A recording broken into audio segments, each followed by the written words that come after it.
Oh, wow, it was all fancy. I did it. Everything's unmuted. I only have to push one button. Yay! Ben got a stream deck. Things are so easy. Welcome, everybody, to session 23 of Cyorion Chronicles here on Twitch and YouTube. And we got some fancy stuff. Our friend Botrin is missing today. He's out at a conference, so he's got his cute little witch image that I put on there. And I did have some credit I think I wanted to give for that, so I'm going to drop that in chat while everybody says hello, because we like to credit people for their work that they put on Unsplash so we can borrow it. But let everybody introduce themselves really quick, starting with Josh. Hey everybody, my name is Josh. I play Diggin, the Warforged Rogue. Below Josh is Sarah. Hi, I'm Sarah, and I play Max Mill, the Tiefling Sorcerer. And below Sarah there is Magic.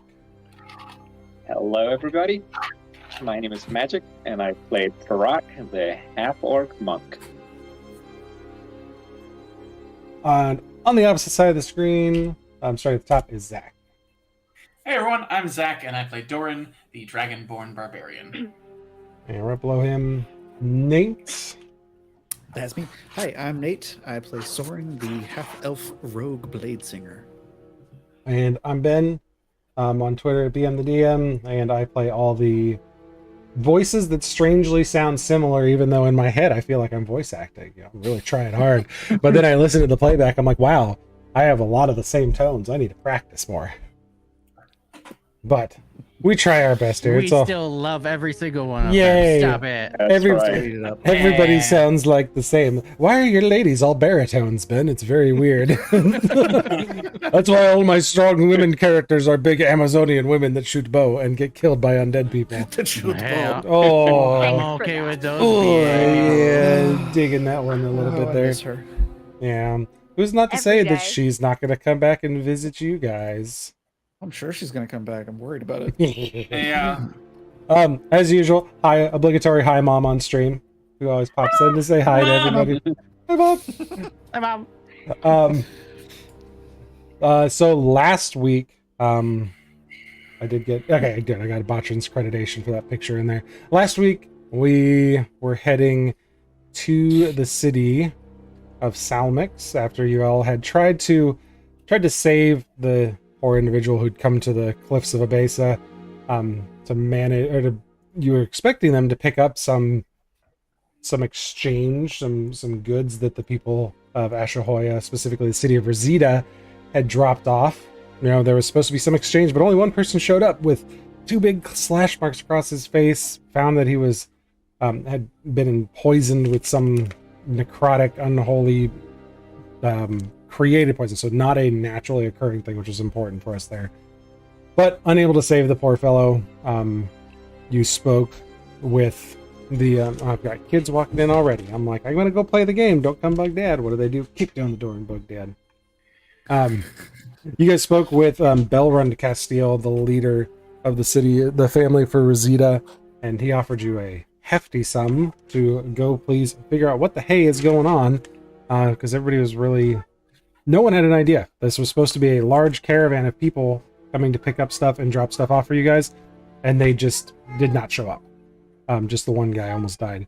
So you guys took off with a guide. You had Yasuks with you, guiding you to the city of Salmix, which you arrived at after a couple days, fairly uneventful. But you did find, oh yes, important thing that you guys did find, you did find a veil that the lizard folk was wearing that had a 3rd claw mark. So originally what you thought was 2, now you guys think it's 3. But you make it to Salmix.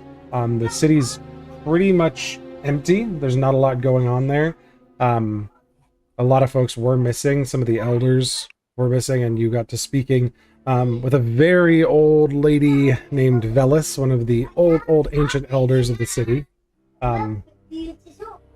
Children, hey, shh. Goodness gracious! It's like this game is run by amateurs or something. The problem is Just open the door to scream. Well, the problem is my wife is out at the dentist. I've got my mother-in-law is out doing errands and stuff too. So my mother has left monitoring the three youngest because, yeah, but thankfully the game can go on because I have everybody living here. Anywho, you all spoke to Shariah, who is an upcoming village elder, a leader within the village, who is essentially an attendant to Velis right now and helped out Velis and works directly for her. You found out that the majority of the elders had gone off to this large spire island that you could see in the distance, pretty far away, but basically where the Akuros, a race of wyvern hominoids, live. These wyvern human hybrids. Didn't have any real answers, so the decision was made to just hang out for the night, and the next day, when the Akuros showed up, you guys could ask questions. Lo and behold, the Akuros show up on their floating barge, expecting answers from you guys, because nobody's there to deliver them anything. A lot of questions were going on. The decision was made to go speak to Velis. Maybe she had some more insight on where they went. You guys were going to plan to depart for Piriasura, one of the two cities, the two port cities on that main island. And instead, Soren and Doran went into Velis's hut and saw the the lizard folk woman laying out on the back of the room or back of the hut, just one claw kind of hanging out there. And when Doran investigated, she was missing one of her eye ridges, a similarity between lizard folk and dragonborn. And that's where we ended the session. We will pick right back up with Doran. You are in the room, very well aware of what has likely transpired here, or at the hands of some dastardly copycat who has got a sick notion of dark humor. What is Doran doing in this time? Doran is going to recover the body with the sheet and exit the room and just kind of pull Soren to the side and just say, "The fangs were here." Shit. And as an aside, has Doran ever heard of the fangs hitting non-dragonborn folk?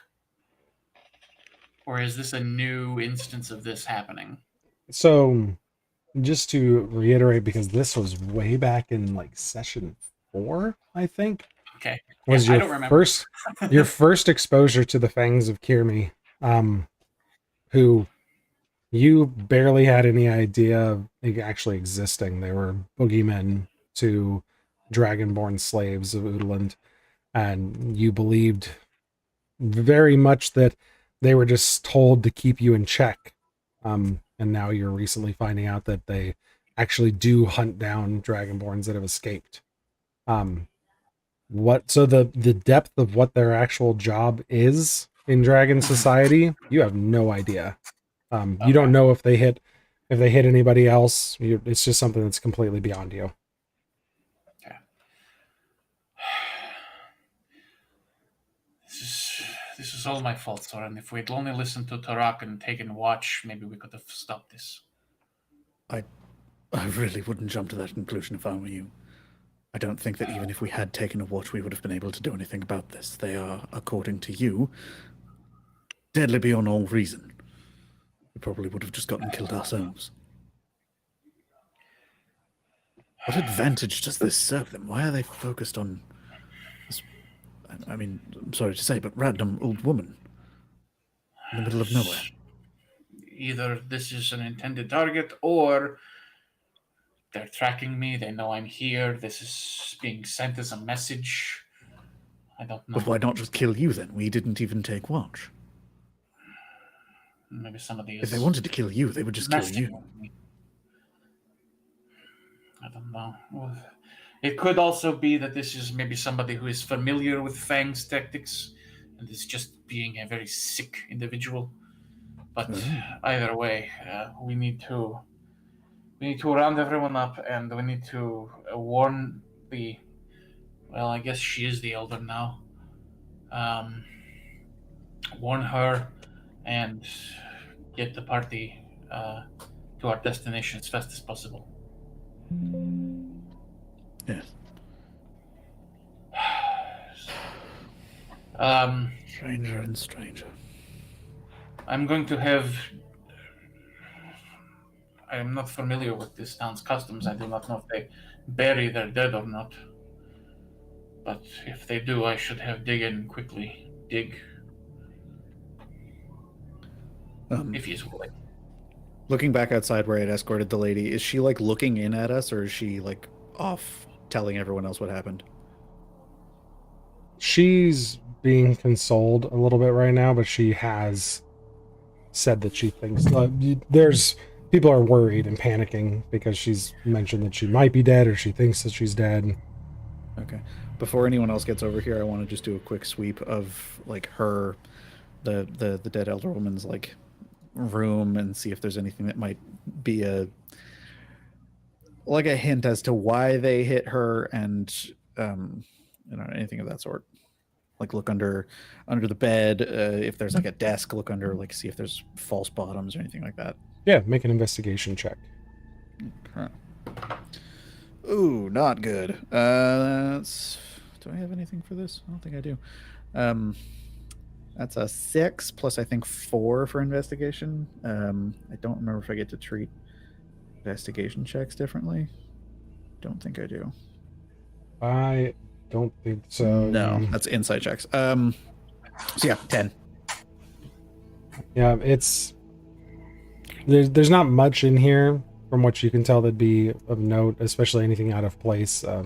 It doesn't appear that it was tossed in any way. Okay. She was just even with a 10, it's fairly obvious to you that she was laid out here intentionally to be discovered in this way. Okay. Is there like blood, like a trail at all? Like, is there on her bed? Is it, because you said she was like stabbed and then her eyebrow was taken, right? Yeah, the blood is on her bed, and there is a trail of it that follows to this edge of the room by the door. Interesting. Okay. But there's nothing else that you find. Rejoin. Right, we need to... I don't know. We need to do something. Move, I think. We still need to find the rest of them. I don't suspect that they would have killed all the elders. I would certainly hope not. And these Akuros don't seem to know anything about this whole situation. It would appear that way.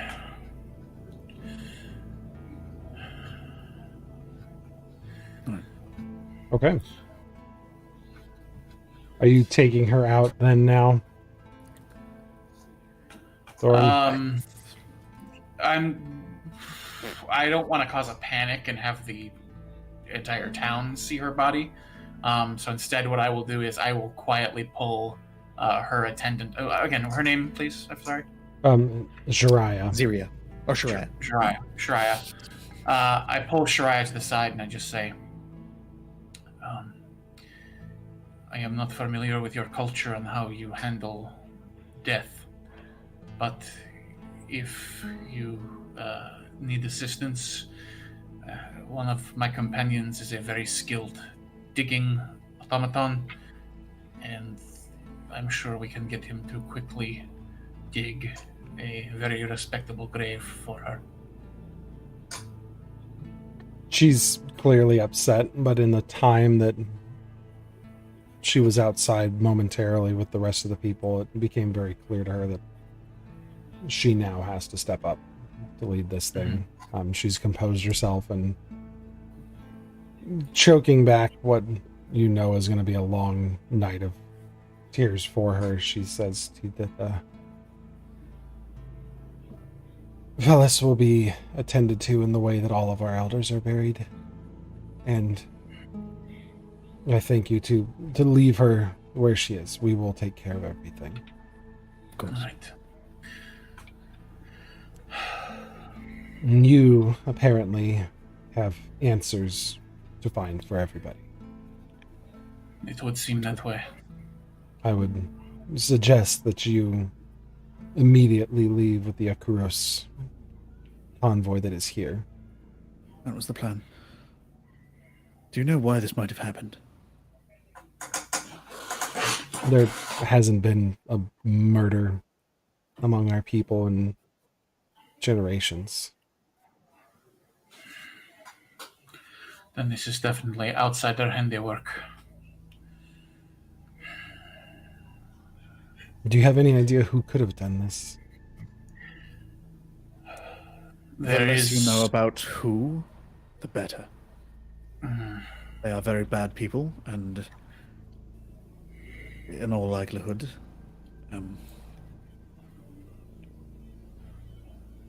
Spectre knowing about them is part of what puts you on their radar.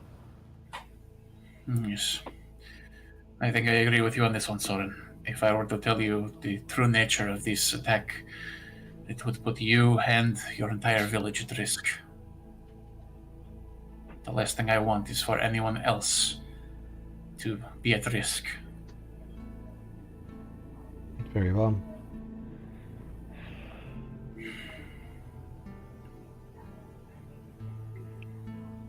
In that case, I leave you to your investigation and hope that you'll return to us with either some better news or those responsible, so that we may look upon them before you exact your punishment on them. We have no desire to punish them ourselves. It's not our way. We will get But your you want to- answers, I promise you. But you want to see them first. We would look upon them so that we may remember them in the next life. Well, if that is an option.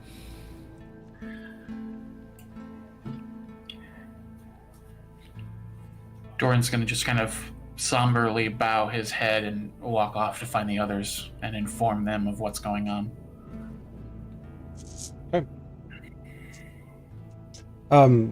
The rest of you at this point, having kind of been watching what was going on, have been approached by the Akuros that are interested in what you all are doing here. So you've had a moment to speak with them and identified it's a team of 5 that came down on this barge. There's no clear leader among them, and they surprisingly speak common pretty well. There's no difficulty understanding them. They do speak to each other in a different language that none of you recognize. But if you want the list of all 5 names, I can give them to you. But I'm sure Sarah's getting her pen ready there. She's good to go. So Diggin was actually highly invigorated by them, and is very interested in their like anatomy, and is like looking them up and down, and like pulling out their wings if he can, and just like generally looking over their talons and like just examining this creature that he's never seen before. If you put hands on them, they kind of like shoo you away with a wing buffet. They do all stand. I keep coming back for a different limb. They all stand very, very tall. I think I described them last week as at least 7 to 7.5 feet on the short end. But they're just circle them and look at them up and down, and interesting, very unique. They're incredibly lithe. 2 of them particularly are armed. It takes you a bit to recognize that they're armed. All of them have very imposing talons, like falcon talons for grasping prey. But 2 of them are armed with additional weapons. Their claws that are on the ends of their wings are almost bat-like in that they're a couple hooked fingers and not much to hold on to. They manipulate things much more effectively with their feet. However, in the last bone segment of the wing, 2 of them on both wings during that last bone segment have an overlaid piece of reinforced bone that's been attached to the top of the wing and is a large blade that protrudes about another 4 inches. The entire length of about a 1.5 foot long blade that's laid out just outside of the bone so they can slash with that piece. Looks like a massive mandolin slicer. And they have it on both wings. The two that are armed, in particular, is a female named Riva and a male named Dimra. I'll put these all into the OOC chat for you so you have them. But making up the rest of the complement is a female named Isar, male named Rinku, a female named Jasmine,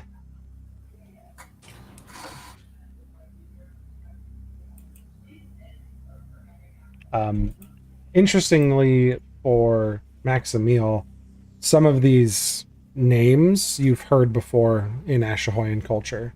So there's a bit of culture bleed between the lizard folk, the Akuros, and the Ashahoyans that goes way, way back. So some of these names are recognizable to you that you thought was kind of interesting. You would have definitely picked up on that. Cool. Yeah, they get a little irritated with digging, like touching ever Akuros before? Heard of the Akuros before? No. They there's nothing like these creatures that far south. Okay, so this is the first. So Tarak has never seen them or even heard of them, right? Or the only person that's ever heard of them was Maximil, and she's only heard of them. None of you have ever heard of them or seen them. okay. So Nor with the Tarak looks at them with a lot of respect. He can clearly see that they're big, fearsome warriors. He steps forward. My name is Tarak, Clan Black. I have only heard of your race. Where do your people hail from? From the Isle Spire above you. And the one you're speaking to, Riva, kind of points back.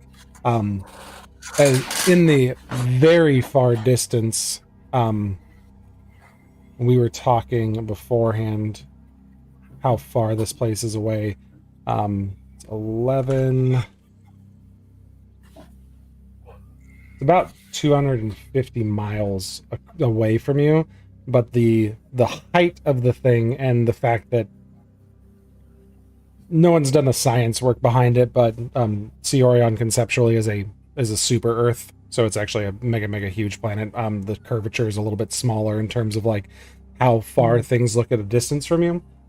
So these spires are hundreds of miles tall, and they stretch massively up the horizon. So even at a couple hundred miles away, you can still see at least the top, like 40 or 30 miles or so of this thing. Sorry, I said hundreds of miles tall. I meant hundreds and hundreds of feet tall. That's like, damn. Yeah. Get your words right, man. Otherwise, scale gets real weird. These things just go out into space. You know, it's what's holding up the cracks in the sky. It's all just like rigged up with architecture. That is not me freaking like pulling a GM try to disguise something. That's kind of crazy. Now I kind of want to make that world. Yes, hundreds and hundreds of feet into the air. These things are incredibly tall. So probably some of the taller, thin ones anywhere between 300 and 500 feet above the ocean. And at that distance, you can see the tops of them still. And they explain, you travel on this for 3 days, and you'll reach Rohit Madar, that one right there. And they kind of point, and you can see this looks like on the distant horizon, just green, and you can see some bits of mountain coming through, but it just looks like an island floating out at sea. However, you have been near the sea before, and you know what islands look like up close. This looks like an island literally floating on the horizon. It's very strange to look at. Trippy. She didn't name that, so I'm going to put the spelling of that into chat for you, too. She called that spire particularly Rohit Madar. Rohit Madar. And that's clearly on the map marking here. Yep, this big one is Rohit Madar. We Oh God, over there. we travel all of them Isle Spires, but that one in particular is my home. But our people hail from the Isle Spires of the Expanse.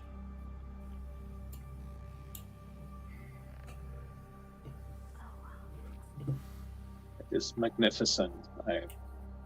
No, it is nothing now. When you approach it, then you will see its true magnificence.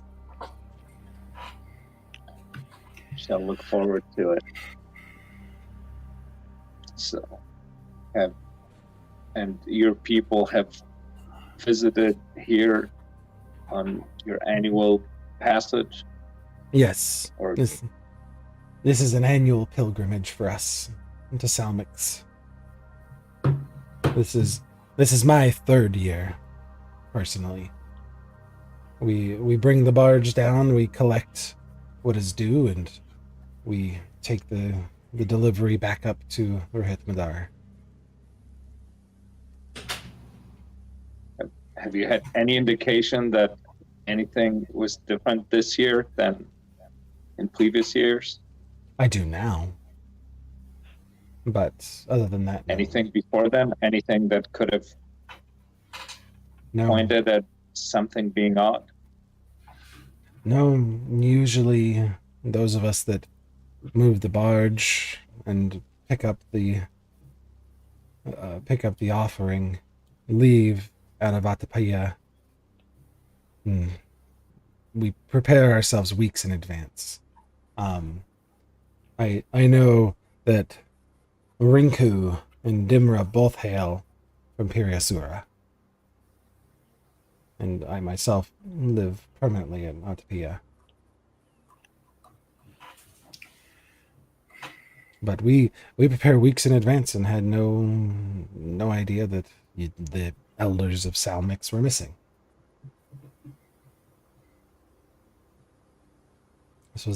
This was all new to us.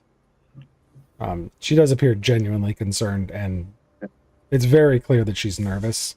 Her in particular, her talons keep clicking on the rocks beneath her.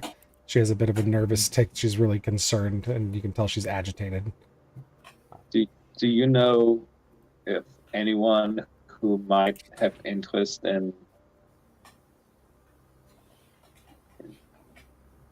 interfering with what's going on, what you have been doing, your pilgrimage that's been going on for so long? And Who would gain and risk the wrath of a dragon? Something went on up. What? She kind of she scoffs and interrupts you as you're asking who might have to gain, and she says, and risk interfering and angering a dragon? No. If that anger was pointed at someone they chose, yes. Would another dragon have something to gain? If this one was angry and or distracted?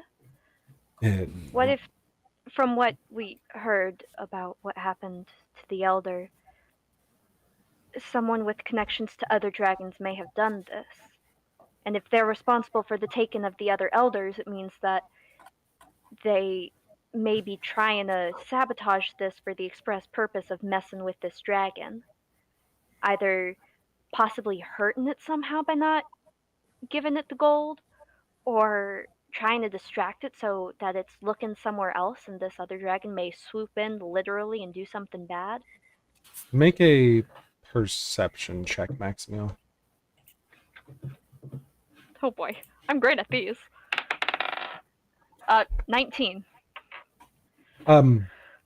You ask and you kind of look to the other Akuros that are hanging out with you and talking, and one of them kind of leans in and whispers to Reba, who you're speaking to, and she's listening to your conversation or your question. Looks behind you for a moment. You follow the gaze and see that you're speaking about this, and a lot of you are asking questions to the Akuros, as Jiraiya is carrying out the body of Velis with a couple other people. And you start to get a bunch of, like, dirty looks from the lizard folk. Riva kind of gets concerned, and her foot starts kind of rapidly clicking. Her one toe is kind of tapping against the rock. I fear we may be overstaying our welcome, and these types of questions may be better asked away from grieving ears. Sorry, I was trying to be quiet. Maybe we usually keep a tight schedule. Should we board the air barge and take you with us? It's multiple days journey. We can do much conversing in that time. Very good. Are any of you averse to eating fish or bird? No. No. Okay. I mean, Unless I you eat have- scorpions. I'll eat pretty much anything. Unless you have food with you, that is all we catch as we're traveling. How close is the airship? It's parked right in, it's like tethered off to the city, and it's on the ground. Deacon just runs and jumps on. Okay. I'm very, very excited about this journey. I'll take that as a yes. Curiosity, how high up are we going to get eventually? The highest will probably be is, I think, 600 to 800 feet. Oh, jeez. Okay. You'll be The view fine. is Just going to be amazing. Do you possibly have afraid of heights. you have a secluded cabin where I won't see the surroundings at all? No. You gotta you look past them and get a good look at the air barge. It is very much like a huckleberry fin raft Literally attached just to a flat. big Yeah. balloon. Oh. There are some ropes along the perimeter, but a lot of the planks extend out alongside the edges, presumably so people can stand past the edge of the ropes, and these folk in particular could dive off and go hunt and catch things. I would suggest sitting yourself next to the fire. It would be your best place to stay, away from the edges and the view. Yes. Dead center of the barge, please. Thank you. Yeah, this might actually be a good chance for exposure therapy. Oh, no, thank you. Exposure's bad. They make this trip quite often. Yes, but they Okay, can good. fly, Soren. I cannot. Well, Yes. you've got Maximil. She can make sure that you don't fall to your death. Oh, yeah. I have, like, I can make you a little harness. You probably Oh, meant I meant- magically, didn't you? I meant magic, yes. Yeah, okay. I can also do that. Layers Storage. upon layers of safety is available to you, my friend, is the point I'm making. Alright, well, let us... I could push you off and then cast something on you. That's very exposed. Camille, if you push me off of this and I live to tell the tale, you will not. Don't worry, I probably couldn't even push you. I mean, come on. We could place you into the storage hold if you prefer once we begin moving. We'd have to show you when we're off the ground, though. What is taking so long? All right, let's just let's do this thing. Okay.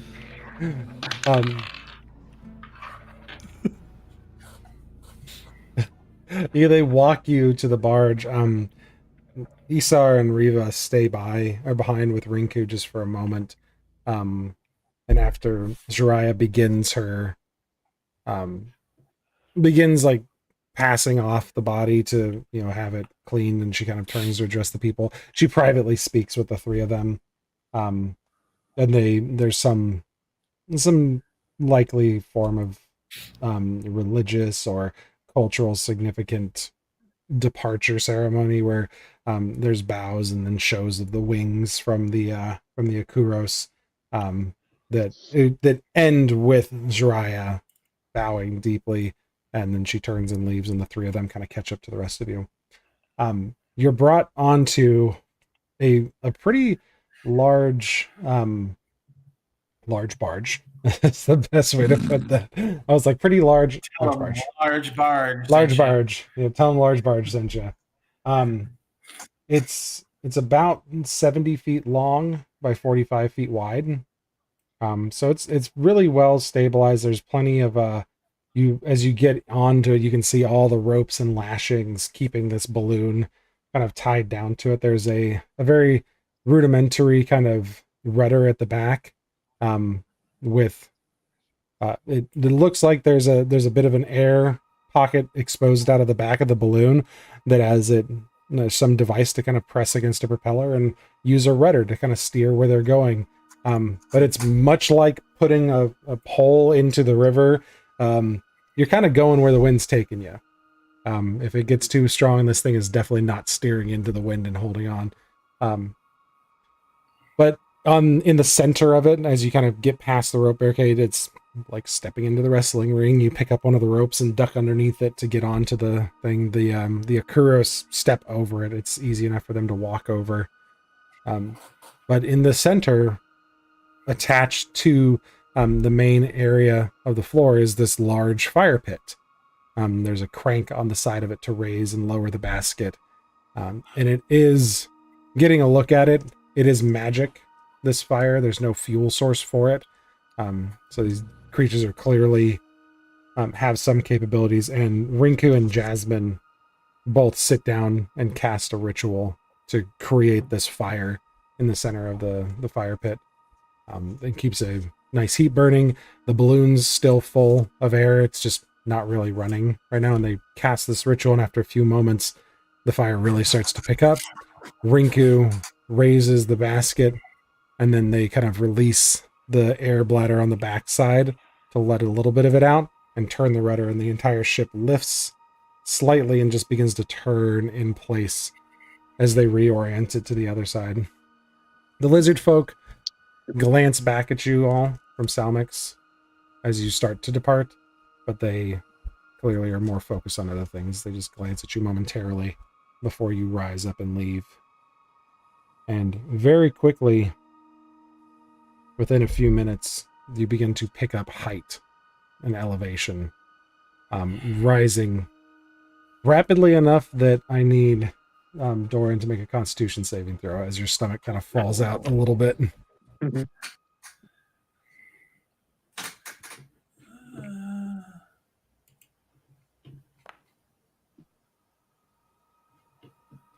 So 13. The DC 14 on the lose your cookies check.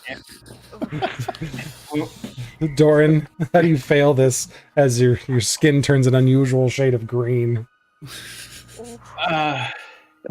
Tarak looks over at the edge, and he's fascinated by it. He says, Doran, come, you should look at this. This is amazing. It seems we will be perfectly safe unless, of course, we're going to encounter some high winds or a storm. He's going to pop. Hey, Doran, what's happening? Deep breathe. Deep breathing. Come on. Horizon, look at the horizon. In through the nostrils. Bug bits and scorpion tails from last night's dinner and today's breakfast just come spewing out of Doran's maw as he just. I think I like your fire breathing better than this. Would you like some water? We have some. That would be wonderful, thank you. Let's get him into the safety of below, potentially. They grab a lever and pull it, revealing that there's you can't see underneath it, but there's a series of ropes that are intertwined and they crisscross, attached to some eye rivets kind of around the perimeter of this central piece. So imagine, if you will, a C-shaped crescent of flooring just starts to lower down, and the mesh rope, like running back and forth, crisscross very heavily. You can see it completely encases the area beneath it, and it kind of folds open And there was a whole second layer of wood right underneath this spot. And as it opens up, she looks down and goes, well, so we don't lose anything. We usually take the offering and place it below, and it's nice and secure. And there's a tarp that keeps any smaller pieces from getting through the rope. Just a minute. And Isar jumps down, and you hear her quickly like tying some things together, working as rapidly as she can. And after about a minute, she pokes her head back up. Mind you, she's hunched over underneath here, and you can see her shoulder blades and the ends of her wings poking up as she's working. And then when she stands back up, she's about, rib cage height. So she's only half underneath this thing. It's enclosed a little bit. You could try it. You won't see the horizon from here. This, out of sight, out of mind. I'm not hundreds of feet up in the air. I am just on the underside of a ship. I am okay with making my own false reality with this. What's your passive perception? My passive perception is 16. Ooh. You lowering yourself into this little basket area? Sure, I'll give it a try. Okay. You get down there, and she hands down like this long arm, kind of is gripping very delicately between three little claw things, this cup that she has conjured water into. Here, drink. This will make you feel better. Hey, take a drink. You go to take a drink and look in the cup, and then you feel the breeze kind of coming through the basket, and you can see between the wood slats below you, you're still high enough or low enough to the water that you can see the water lapping beneath you. And you momentarily sit there and look at the water, and you see it sway one direction, but the basket kind of sways another that you're sitting in. Yeah, I need you to make you get another drink, and I need you to make another Constitution saving throw. Oh, dear.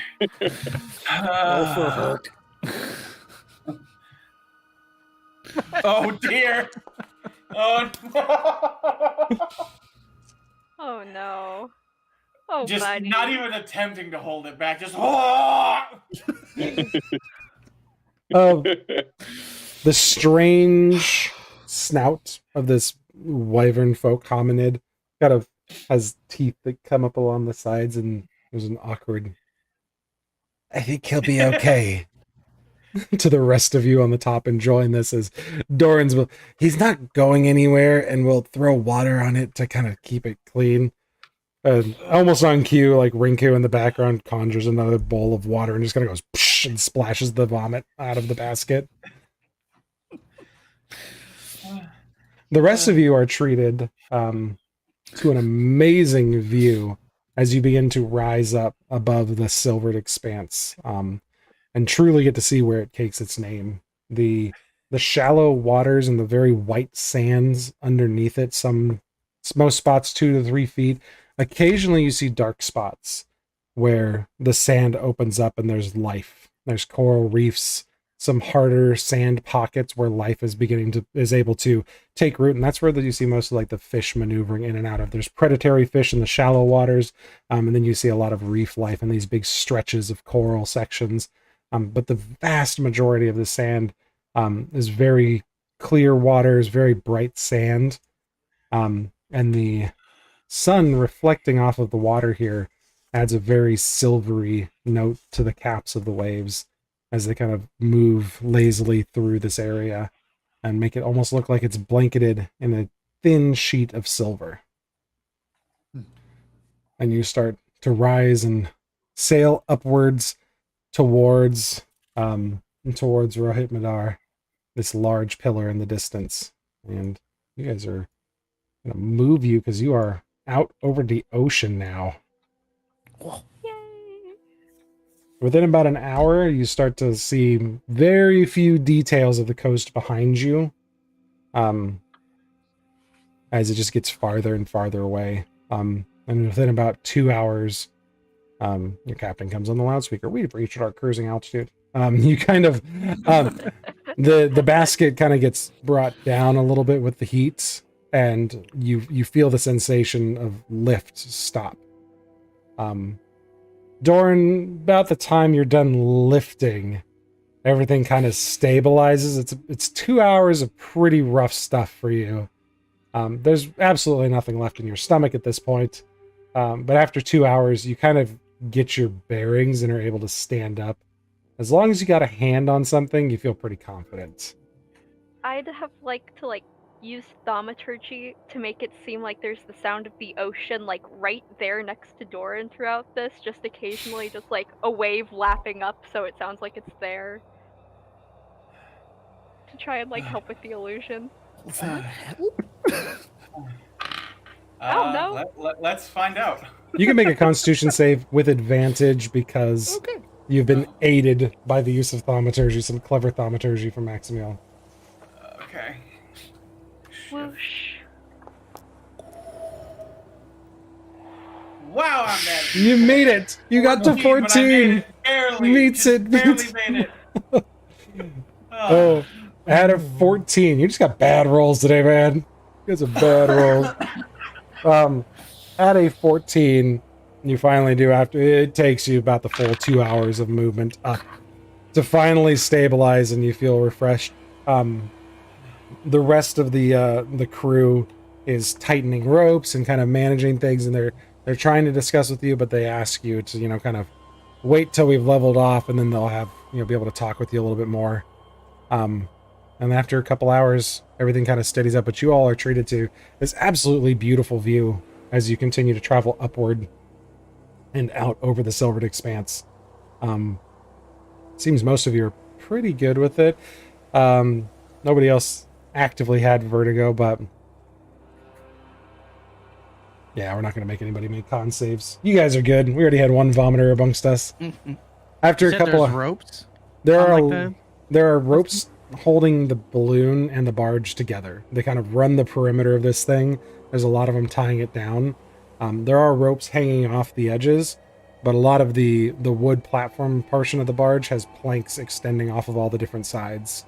And after you guys level off, the group of 5 kind of discuss for a moment, talk, and then Riva, Dimra, and Jasmine all kind of head to the edges.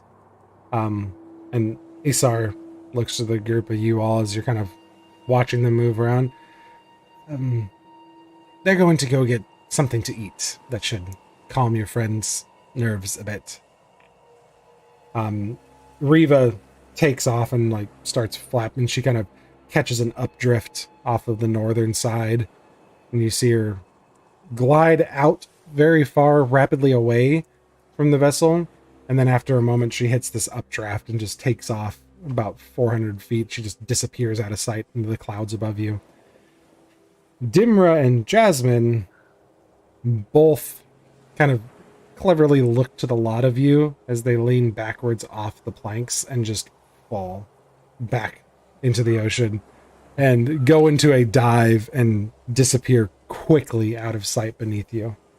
Diggin will rush to the edge and watch, holding on to some ropes, leaning over a bit in excitement. Diggin, we could probably get you wings. Really? I don't know. There's inventors and things of that sort out there. It's probably a lot easier to add new appendages and things of that sort to someone of mechanical construction rather than biological. Exciting. I've never heard of such things, but yes, I encourage it. If you're excited by it, please do it. Hey, Diggin. Yes. Do you want to fly right now? Yes. Okay. I touch the back of him and I cast Fly on Diggin. Alright. This should do something. Okay. Diggin will just fall backwards and mimic what they did. Okay. Should we not have put a rope on him first? No, Like a he kite. can fly. Well, it was nice knowing you, Diggin. Rapidly Does it work? Does it work? searching. I haven't tried that one yet. Does Diggin fall to his death? Tarak rushes to the side and looks at what's happening to Diggin. He should should be floating and flying. Diggin, I'm you dropping. have a yeah. So you feel the spell take effect, and you feel additional control that you haven't ever felt before.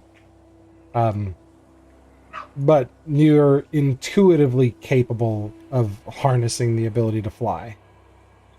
It comes to you now as naturally as walking has. It's just something that's always been there. Do I know how long I have it for? Yeah, you were willing, so you know you've got about 10 minutes with it. Yeah, you have 10 minutes. Would I be able to discern how long it would take me to follow them and hunt with them? Make an intelligence check. Yes. Oh dear. Oh dear. A 10. Oh dear.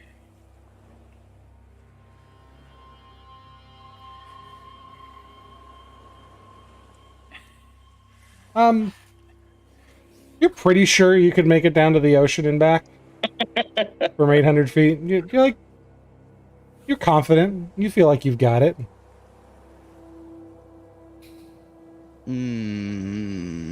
What's my move speed while I'm flying? So you do have 60 feet Yeah. of flight speed. However, that does not keep you from just turning off flying and starting to fall at 500 feet per round. So, yes, if you want to, you can just go down and fall and then turn the flight back on when you get lower. You are in full control of it and perfectly capable of looking like you're falling out of sight if you want to mess with people. And this whole time there are like sparks over your body that are helping you like stay Oh, aloft. sweet. Yeah, I'll begin to fall like they did. I'll jump off and well, not jump off. I'll just fall backwards and I'll just plummet straight down Oh, as fast as possible. Oh. keep on, keep on, Maxville, keep on. you know it connected. You know the spell took hold, so you're confident he's got the ability to do it. You guys lose sight of Diggin after about 8 seconds. Gods, he's fast. Is that you? Or did you just Oh. fall? No, he's fallen right now. He's Huh? fine. He's just doing it really, really fast. But I'm pretty sure he's able to fly. You are pretty sure? Lately. 95. You should Oh, have come on, a it's only path to hope. 5%. I'll just like Anyways. sit down, cross my legs, and just kind of like look out over the edge, just like waiting to see if I see a Diggin. I mean, if he doesn't make it, the concentration will stop. And so far, I still feel a connection. I think he's okay. Pretty sure he's okay. Do we see Diggin like start to fly at any point? Or is he out of sight? Tarak is using his eyes of the eagle. Tarak, you can see him. Is he still falling, or does he look like he's... He falls until he does get closer to the ocean. He's Diggin. How close do you get to the ocean before you decide to kick the flight back on? Well, I'll watch them like get down, and as I'm like catching up to them, I'll actually turn it back on and decide like, well, I don't think I could grab anything out of the water because they're going fishing, I guess, and I'll just take off and do a wide circle and try and get back up above the blimp or airship. Tarak turns to Maximil, like he fell into the water. I think we lost him. No, I can still feel him. What? I look over the edge. Make a perception check at disadvantage due to distance. Sorry, I accidentally muted you. What did you say? Oh, make a perception check with disadvantage due to the distance. Okay, 13 and 13, so 13. You can't find Diggin. Like, you can feel the concentration only, but you can't find him. Oh no. But Is he still out there? I mean, mean, I still feel a connection. He should still be able. He should still be Alright. able to fly. Do you think It it's probably like? is then. But do you think it's? What if it's because he's Yurig? Do you think that it doesn't connect as well because he's like part machine or something? That hasn't been the case for any other magic that we've witnessed. Would be a first. Oh boy. Tarak starts laughing. He's like, "Oh, I am just kidding. He's okay. I saw him fly." Oh. Oh, alright. I Yeah, called right. him a mean name in Infernal. Right about then, you guys just see Diggin like fly by as fast as he can, kind of buzzing the whole airship, Oh, and then circles around it. In my head, I'm just imagining he's like flying like Iron Man. Like he's Oh, got was his like, thinking that I'm too. thinking like full-on Iron Man Thunderbirds just. yeah. Oh Yeah. yeah. Somewhere AC/DC is playing in the background.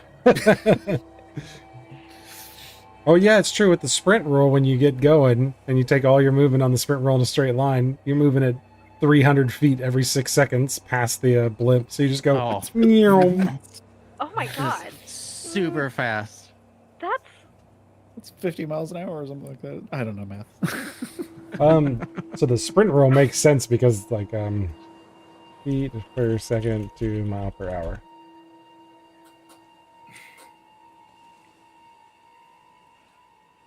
So yeah, it's not too terribly bad. So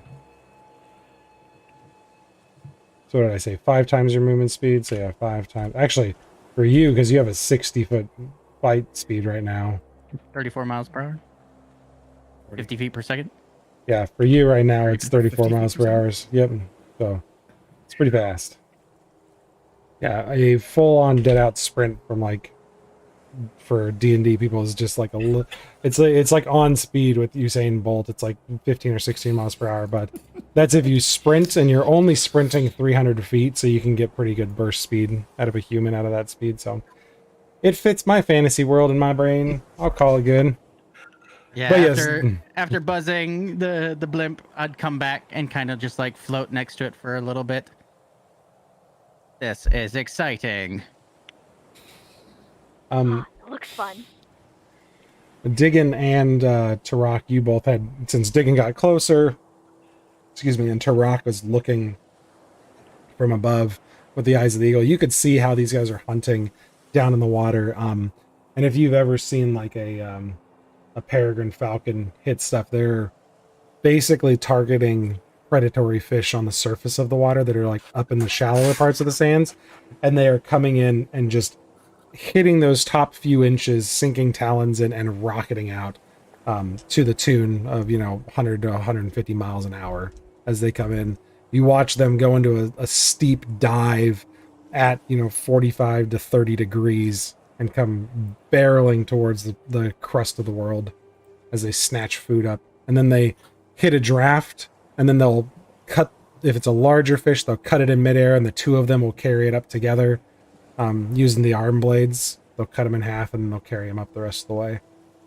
But it takes about 5 to 10 minutes, and Doran, you hear a couple loud thumps as things get dropped on the deck. Doran is just like, in his own like headspace, just like I don't want to know anything going on around me. I don't see Diggin flying around like a crazy person. Is the bottom of the boat where he is open and like I yeah, can see you it from can underneath? now that you can see it from underneath. There is like a basket that just hangs there, and you can see the tarp and stuff. Circle around to the bottom. Doran. Oh, don't hear you. Figment of my imagination. Go away, please. Look at Doran. I can fly. Oh, dear. Just like literally fingers in his ears. Just la la la. Just push him a little bit. I am safe on the ground. Doran, look. I'm below you.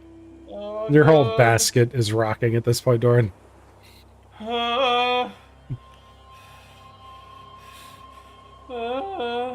Okay, there. And then I'll just fly up back to the ship deck and just like land down. And Okay. then just let it go. When can I have wings? That's not my specialty. Oh, I have no idea. Okay. Just a thought. I'm sure it's theoretically possible. I mean, as soon as we, like, probably go back to one of the Ashoyan cities, they probably have some mechanical people, not mechanical people, but people who work with mechanics and, you know, make the city move. They could probably fashion up some wings. I want Possibly. them. It'll possibly be expensive. Oh, But we we have a lot of money. Okay. We did just get a lot of money. Digging will work for it. At the very least, we can find you a nice grappling hook. No. Wings. Although I think grappling hook would be really cool. Then you could, like, swing. I kind of want one, yes. Oh. You did have them available in Rosita. That's for sure if you could find the right person. Didn't think of it. I saw shiny knives and I was distracted. So after about another 5 to 10 minutes or so, the other hunter that went off, Jasmine, who had gone skyward looking for things, comes back, and she's got a couple birds in 2 talons. They look like some sort of gull, so nothing too exotic, but you guys are given feast of fish and gull available for you. Hi, baby. Sorry, baby was getting the change. She's over there smiling at the other side of the monitor at me. Aw. That's the best distraction when she goes. Yeah, they provide you all like they have a few like piece of wood and stuff. Makes Doran a little more upset when Riva kind of leans down underneath the basket, like looks in upside down. Excuse me, we need this, and then starts shaving wood with her arm blade off of the side of the actual like the barge itself. Sorry, just ignore what I'm doing. You're fine. She takes the shavings that she cuts off. They're fairly thick, 1/4 inch thick, and then just like nicks them and splits them, and quickly makes some skewers. She puts some. I'm assuming you don't eat it raw. No. Sushi. Okay, well, your choice. And she takes the bird and like holds the bird over the fire for you. Then Isar kind of looks to the group, gets everybody some food, and kind of sits. It's a little awkward for them to sit. They mostly stand and lean a little bit on their forearms because they're so long. They only, when they walk, wave about 6 inches off the ground, so it's just a slight lean forward for them to be on the bony part of their arms. They kind of sit back as you all get settled, and well, now that the difficult part of navigating to the jet stream is done, questions you had that were not being accepted very well back in Selmix, I'm afraid. Diggin will Sorry. eagerly go sit next to them, not the group, and just like try and mimic their stance a little bit as he feels one with them now that he can fly. Maximil will restate her question about possibly being an enemy against Simiposi, a fellow dragon, being an enemy or something. There's always the possibility that a dragon may wish to contest Simiposi for their horde. Never heard of such a thing, but it's always possible. Simiposi's very old, very ancient. Mm-hmm. Well, what would happen if the dragon does not receive the gold? I don't know. We've never awoken Simiposi to speak. There's elders in our villages too who manage the transfer of the sacrifice, as it were, that bring the offering to Simiposi to the ruins and Are- give it. Were they still around last time that you were there? Unfortunately, we usually meet with them in Piriasura after we stop at Ah. Otpia to restock.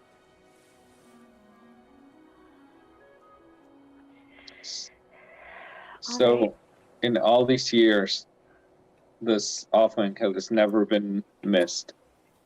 There's been concerns that some year it's lighter than the others, but no, it's never been ignored or missed by any means. You must understand that for us, this is a deeply spiritual process. A select few are allowed to enter Simiposi's lair. When Simiposi destroyed... You seen Simiposi? No, Or any of you never. recently? Simiposi Interesting question. roosts. Their lair is in an ancient temple. It has a name. I'm trying to scroll.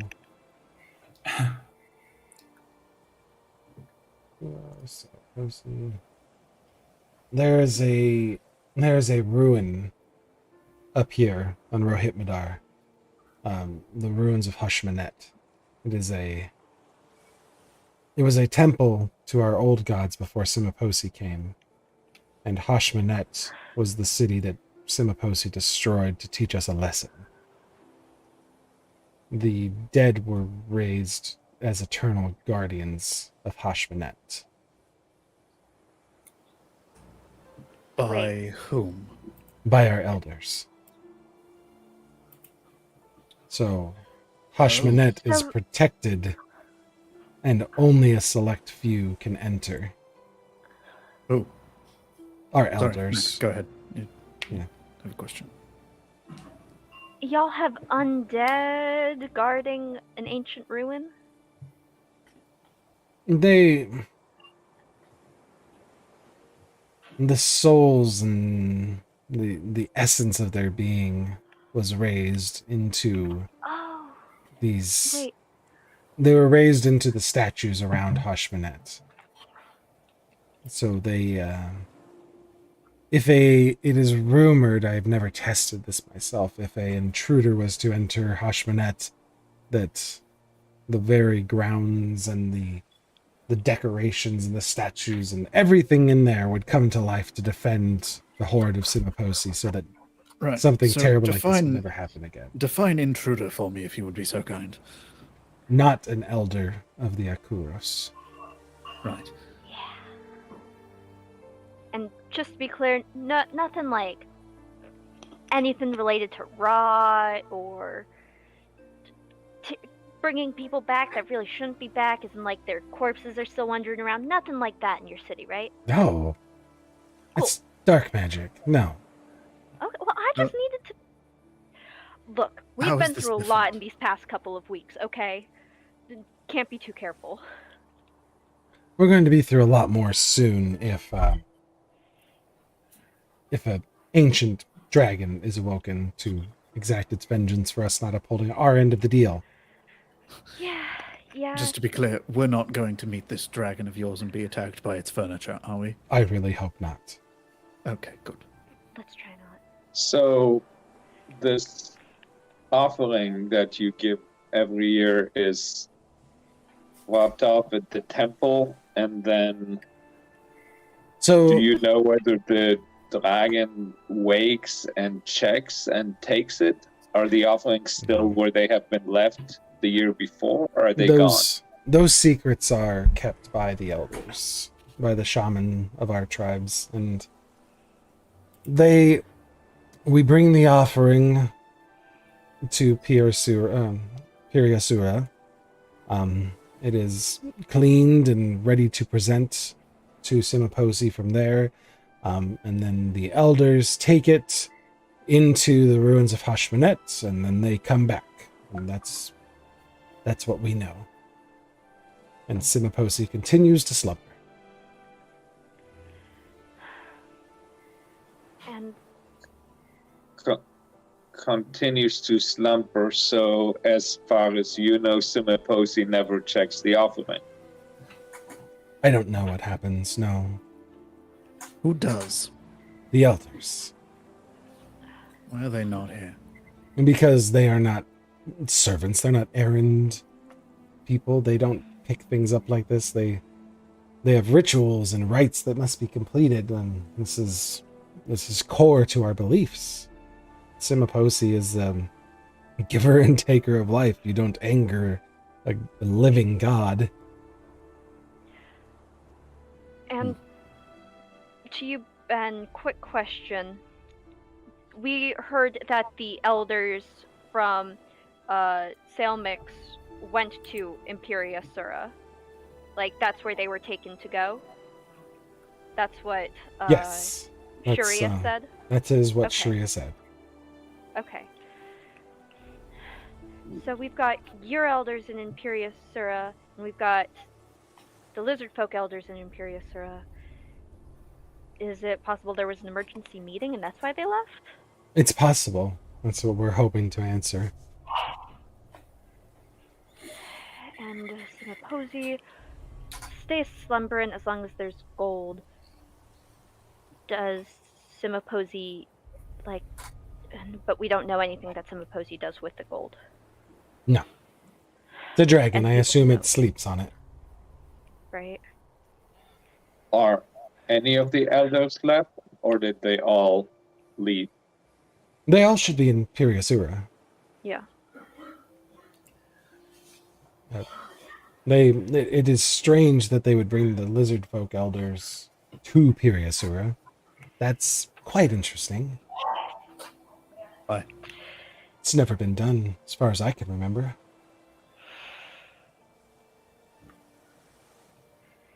Is there any reason you can think of that they might need to? Potentially, if something was wrong with Simiposi, or if there was something wrong at the temple, I don't know. This runs core to all of our beliefs, and why we should all live in harmony is because you don't anger Simiposi. Yes, it sounds very healthy. This is a very long shot, but I would say, have you ever pardon heard me, of Mr. the Tarak, but fangs? pardon Have me. you ever heard of the fangs of Quirmy? I will get to you in a moment, Mr. Tarak, but I would say, Mr. Soren, that living in peace with the people around you is probably far more healthy than having entire races wiped out by the anger of one individual.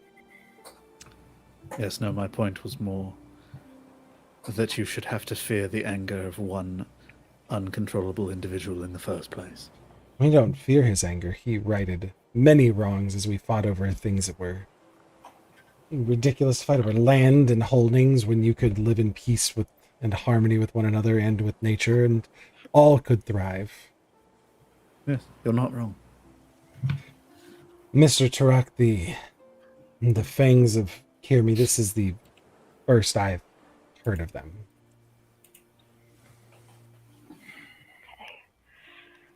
I was thinking upon the same wavelength, Tarak, but there's no way to know for sure yet until we can do a little bit more digging of our own. Digging. Sorry.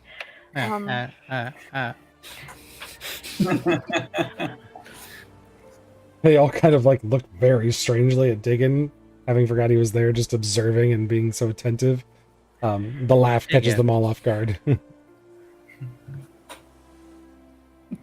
Is Doran with us, or is he still I- a little? In my head, there's a skewer being held up from the little basket underneath, roasting a chicken or a gull. I think he's still in the barf basket, right? I don't know, Doran, have you emerged Just from saying, the... it comes up, it's just So like, okay, so he can hear us.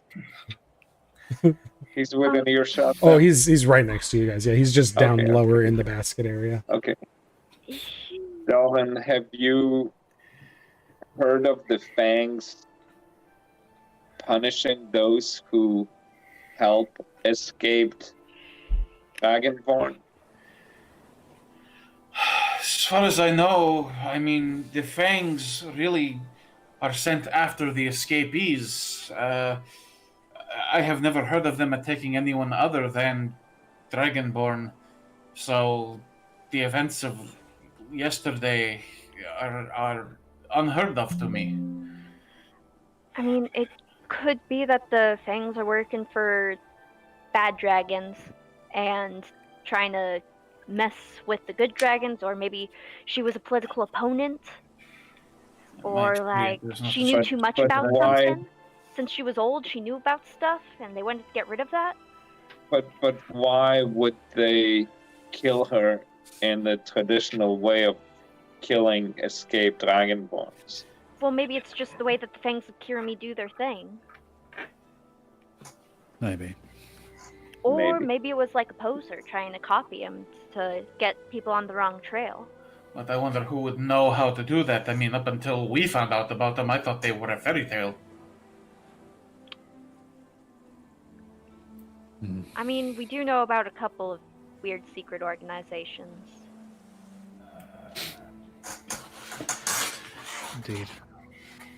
Is Actually, speaking of which, I haven't taken this out in weeks, but I take my little medallion that has the Stellatenium symbol on it and show it to the Akaros. And do any of y'all recognize that? Do you know who the Stellatenium are by any chance? They all kind of take turns looking at it. They hang it on talons on their feet or just off the ends of wings to like hold it to each other. They kind of bite on it a little bit to see how flexible it is. Careful. No, Isar, I've never seen any of this. Dimra, the male though, with the weapons on. There is one who may know. Okay. An old crone, Rayakasha, may know what this is. Putting that into OOC just because that's how we do things. I did not think that this would get anywhere, but I have a lead. Hell yeah. And then at the name of Rayakasha, a couple of the other ones like spit and kind of snap their mouths at Dimra. Silence. No.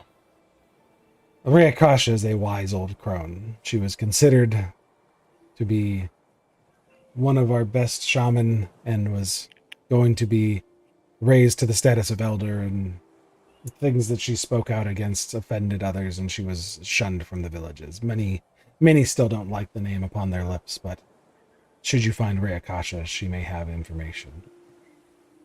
What exactly did she say that? Say? Yeah. Yes, Sorry. that offended everybody.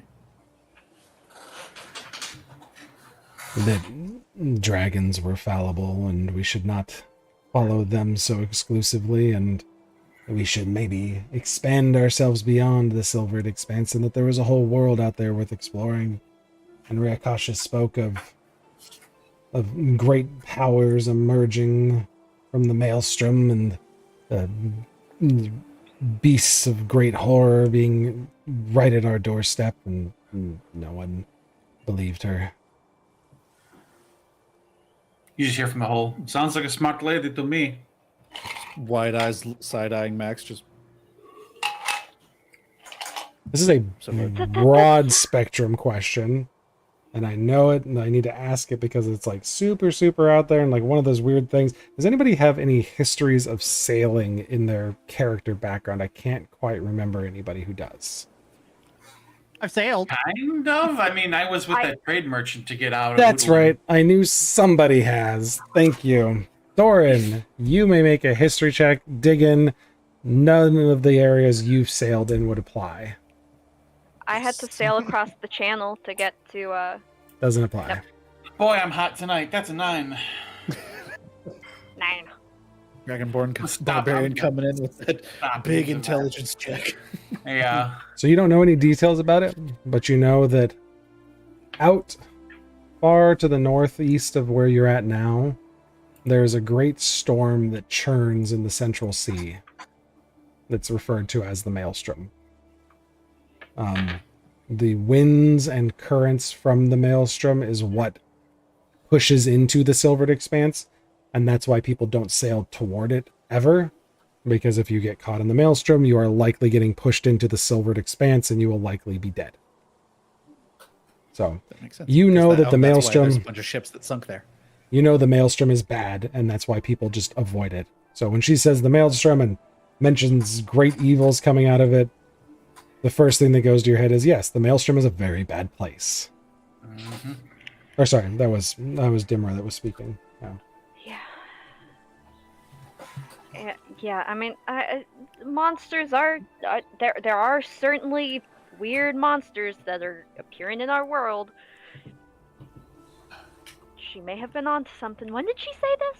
When did this happen? Very Akasha made many predictions and prophecies, and she's supposed to be able to cast bones to see into your future, but she was outcast. Out of curiosity, so that we can know to avoid this person, where might we find her? The rest of the group is just very clearly upset that you're inquiring about Ray Akasha, but Dimmer is a little excited. Ray Akasha lives somewhere near the ruins of Hashmanet. Oh, lovely. Oh. We don't know where. She set off on her own. Dickon is also mimicking the anger, getting the vibe from my new brethren. Never saw digging again. Many have tried to be with find the bird people. Ray Akasha, however, it is someone of great exceptional talent would have to hunt her down.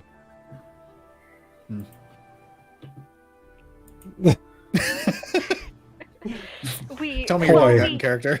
Oh, absolutely. We may know some people of fairly exceptional talent who have a habit of tracking very unknown places and people down. Well, We do. Do we? Yeah, Oh. we do. They're called the Midnight Parliament. Oh, God. Yes, we are incredible. Yes.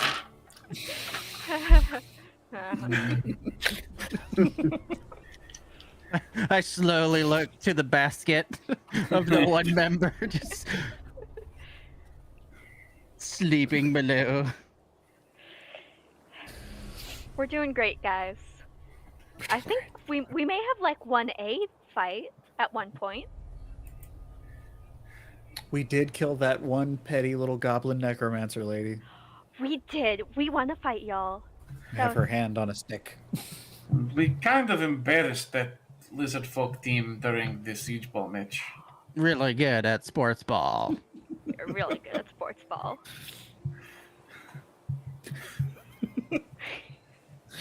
God. anyway. If this whole adventuring thing doesn't work out, we can always fall back on our career as professional siege ball players. Exactly. Not a bad option. Exciting. You have siege ball where you're from. Yes, we're quite good at it. Do you want to play? I don't think you'd be capable of playing in our arenas. Try me. Do you have to fly? You must be able to fly, yes. That's no fun. Maximil. I Thumbs don't know up, if I ready to can do go. it. I can't do it on several people. I'm not gonna lie. I don't think I can do that. I could try working on it, but it's hard to like. I need to think really hard to make sure that you don't fall out of the sky. Kind of gives me Yes, a let's headache. wait on that one, I think. Puts his arms down, kind of sad. Oh, Later. okay. Sits back down. Okay.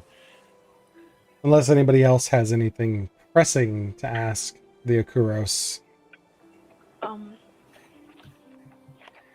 Okay, so we got information about where the elders may be, where their elders are. Ray Akasha may know stuff about stuff. They don't know about the things of Kirmi. Is there anything else we needed to know relating to Simiposi or the ritual? I really, as an aside, just as a DM, I want Maximil to come up with a pamphlet And whenever you guys meet new people, she's just like, answer these questions. Before we interact with you, here's a little survey we'd like you to take. Oh man, Do you I know love or are you affiliated with any of these groups? it. Any of these super secret and deadly assassin organizations. Oh god, you gotta love good note takers, man. Okay. Diggin will actually ask a question if he Sure. has the floor. He'll speak up and I guess look to what's her name? Demira? So Dimra's the male that's Dimra. armed. Isra is the female that's been like kind of leading the conversation. Yeah. So I'll look to the one leading the conversation, the guardians of the temple you spoke of. Yes. Souls, you say, inhabit those.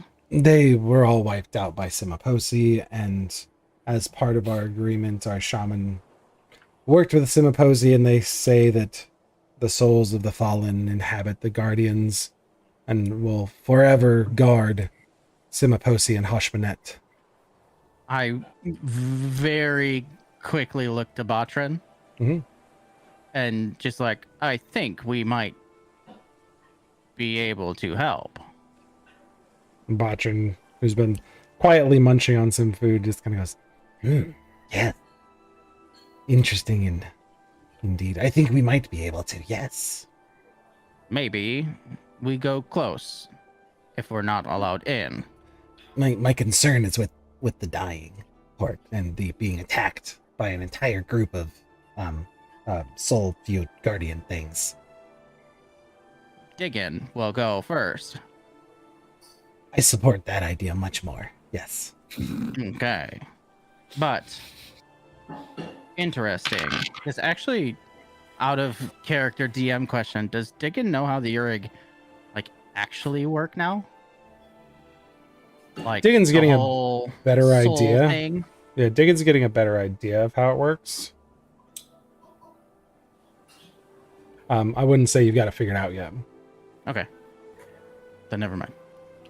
Maybe we go talk or see this temple if you would allow us. That would be at your own peril, I'm afraid. If you were to venture too close to Hoshmanet, you would be risking certain death. Sounds like an average Monday. I was going to say, we've risked certain death about 6 times in the last 2 What's weeks. a Monday? Fantasy Monday. Oh. Do you mean a regular Weesifir? Yeah, that one. Weesifir. Weesifir. Yeah. Okay. Calendar yes. starts on Sunday here? Ugh. Calendar doesn't start on Sunday either. It starts on Kelsey. Kelsey, whatever. No, there's no working weekend or anything like that. That'd be terrible. 6-day work week. Come on.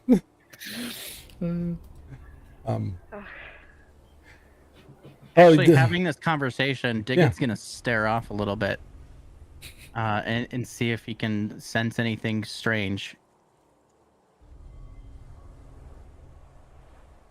Make a perception check for me as you kind of open up your mind to see what else is out there. A 3. You've never been this high up before, but it feels very lonely up here. You don't really sense anything hanging out near your ship. I'm not crying. You are. No, it's the rain. Something's in my eye. Does anybody else have any questions for the Akuros as you kind of wrap up here? I don't think they've told us specifically what it is that they want us to do yet, have they? Did I miss that? Not really. I think aren't they just kind of giving us a lift so we can get to Puriasura to find out what happened to the elders? Okay. Oh, we're actually going to the other place, though, right? We're I thought we stopping were- off there to refuel and all that. But I think Yeah, and they said then they'd we take us- have to go there. Oh, we're Oh. walking? I thought that was the. Is that walkable? I- I thought they were like pillars of different levels. That's what I thought. I No, thought no. we were going to Imperiusura straight away. Atopia is the first stop. Gotcha. Yeah, I was gonna Yeah. say they were from there and were very strict that they weren't going to Piriasura. Atapilla? Atapilla? Pia. Atopia. Yeah. Azapia. Imperiasura. And Purius. So, do they have elders in Atopia, or are all their elders in the other place? They Um, said they were all in. Yep, Oh, sorry. that's correct. You can go ahead, Maximilian. You got it. Yeah. Oh, they said that they were all in Imperiusura. Okay. I think we're just going there to figure out a game plan and make it look like we're on the usual path, so we're not suspect of altering the offering. We're making it seem like it's still there. Okay. Conversation turns to more casual inquiries from the Akuros asking about the outside world. As interested as you are in their practices and behaviors, they are equally as interested about the world outside of the Silvered Expanse. Anything they ask Diggin, he will open book give them all of his knowledge. He is so for this moment. They end up talking to anybody late into the night, and they start to sleep in shifts for the remainder of the journey.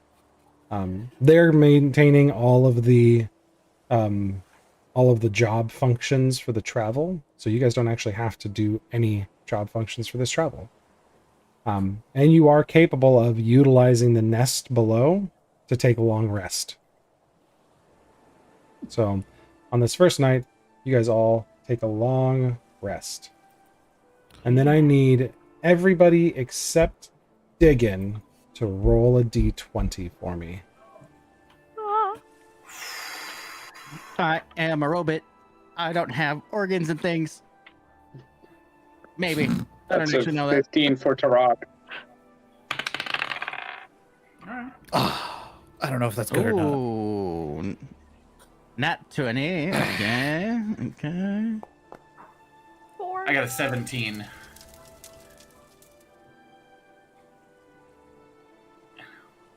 Okay. Okay. You guys travel for the first day and a half, and into the evening of the second day after the veil kind of recedes. You guys are well out over the ocean at this point, making your way to Atopia. About another day and a half's travel away. You can see off to the east, about 50 miles, a very thin pillar.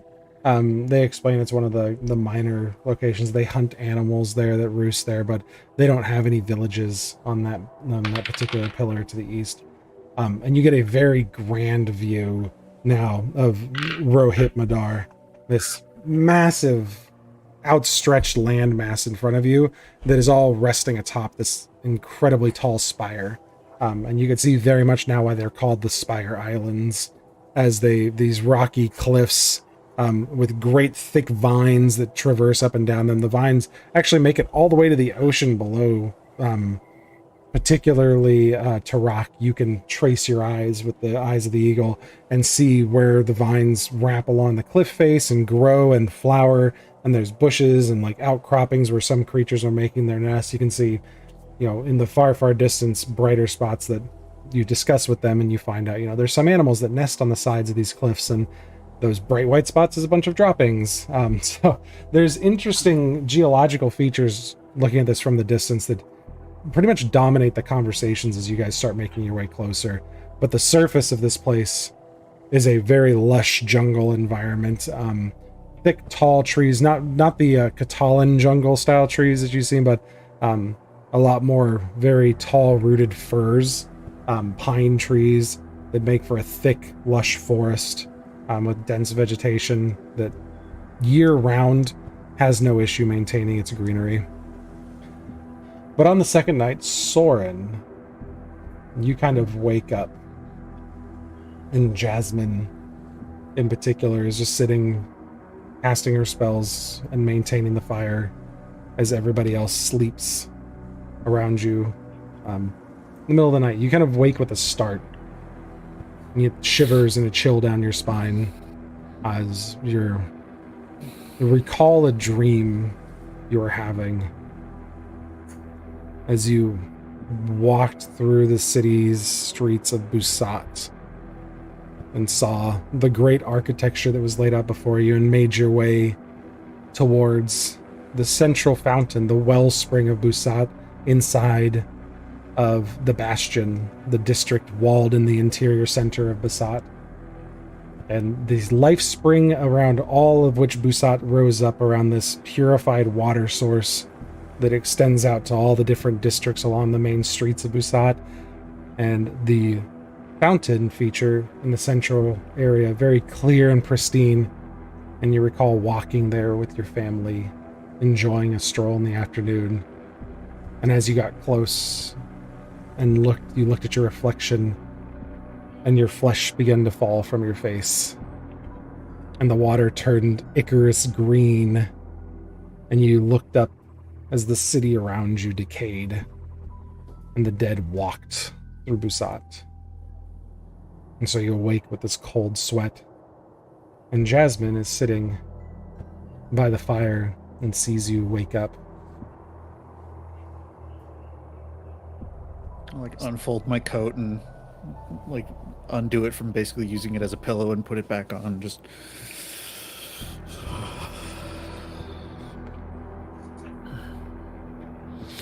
What troubles you, Soren? dreams of home. It's been a while since I've been back. We've seen a lot of terrible things since then, and it does have its way of wearing away at you. I see. Come by the fire where it's warm. That's all right. I kind of get up and walk on over there and plop down cross-legged, just stare at the fire a little bit. Your magic is different than ours, Soren. What do you mean? We commune with Cyorion. We breathe the life of this planet, and we experience its deepest terrors.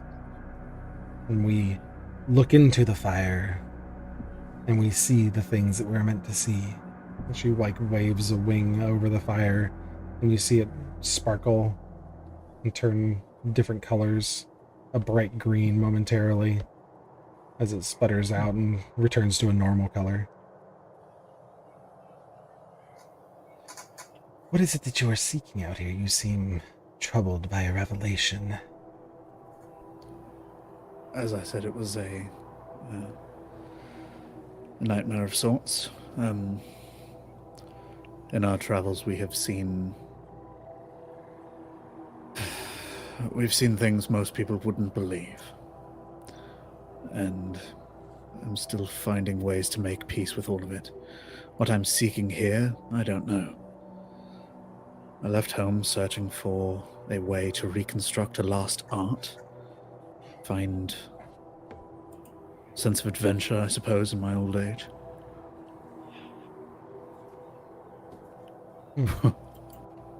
Beyond that, I don't know. I didn't want to set a specific guideline for myself because I knew that the wide world is confusing and chaotic and hard to control, and I didn't want to set out with an idea in mind that I wouldn't be able to achieve. I wanted to go and see where the wind took me, and here I am, quite literally being carried by the wind. Indeed. You could always reach out and see if Cyorion has an answer for you. It has great ways of reaching back and contacting those that you don't expect. Primal energies like fire can help us make these questions answered. Okay. So can I intuit, like, with like an arcana check, what it is she's referring to? Like, if that's something that I'm aware of? Yes, you can absolutely try. Okay, not bad. 14 plus some stuff. I can never remember what my bonuses are because 7. So was that 20? 21? So I know one. 21. Okay. The 21, you've heard of shaman before. Casters who draw their power from primal elements who believe the very world gives rise to their power. And it confirms your suspicions as she takes one of her talons and kind of ruptures the meaty part where the claws sink in at the end of her wing, and a drop of blood comes out, and she puts it out onto the fire, and this drop of blood hits the fire and sizzles, and the smoke turns a slightly pink hue. I have a mission. It is very different. It is. Cyorion has told me that I have a mission to deliver fated individuals to a great trial. I believe we've come upon this time. Just deflate a little bit. Just shit. The great wide world has many things available to you, including blessings of it if you ask. Do you want me to reach into the fire and see if I can You would burn divine yourself. some sort of blessing? No, you would burn yourself, but Oh, you can I borrow don't my know. I have talon. You can borrow my talon if you like. And she holds up a clawed talon and a very long 4-inch talon, just very sharp at a point. And she shows you on her, basically what equate to her hand at the end of her wing cut open. All right. Is the idea like I'm supposed to reach out and like let her scratch me kind of thing? Yeah, Like, she's visually, is that what I would be visually, picking up? yes. Yeah, absolutely. All right.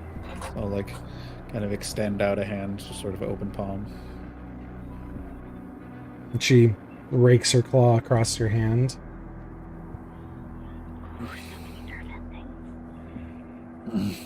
Could have been done simpler. I'll just try and squeeze, I guess, some of the blood out onto the fire. The fire sizzles for a moment, and then she waves a hand over it, and the light changes in color. You see a glowing white that begins to overtake with yellows and greens, dark and disturbing colors like you saw in the pools of Busat. As it passes through and fills, and then a bright blue flame erupts and leaps out from the bowl, this pillar of fire, almost looking as if it's singeing the balloon above you. And she buffets her wings quickly, and the fire dissipates. And you can see pieces of the balloon singed, and a thread kind of hanging down right in front of you, hanging from the balloon.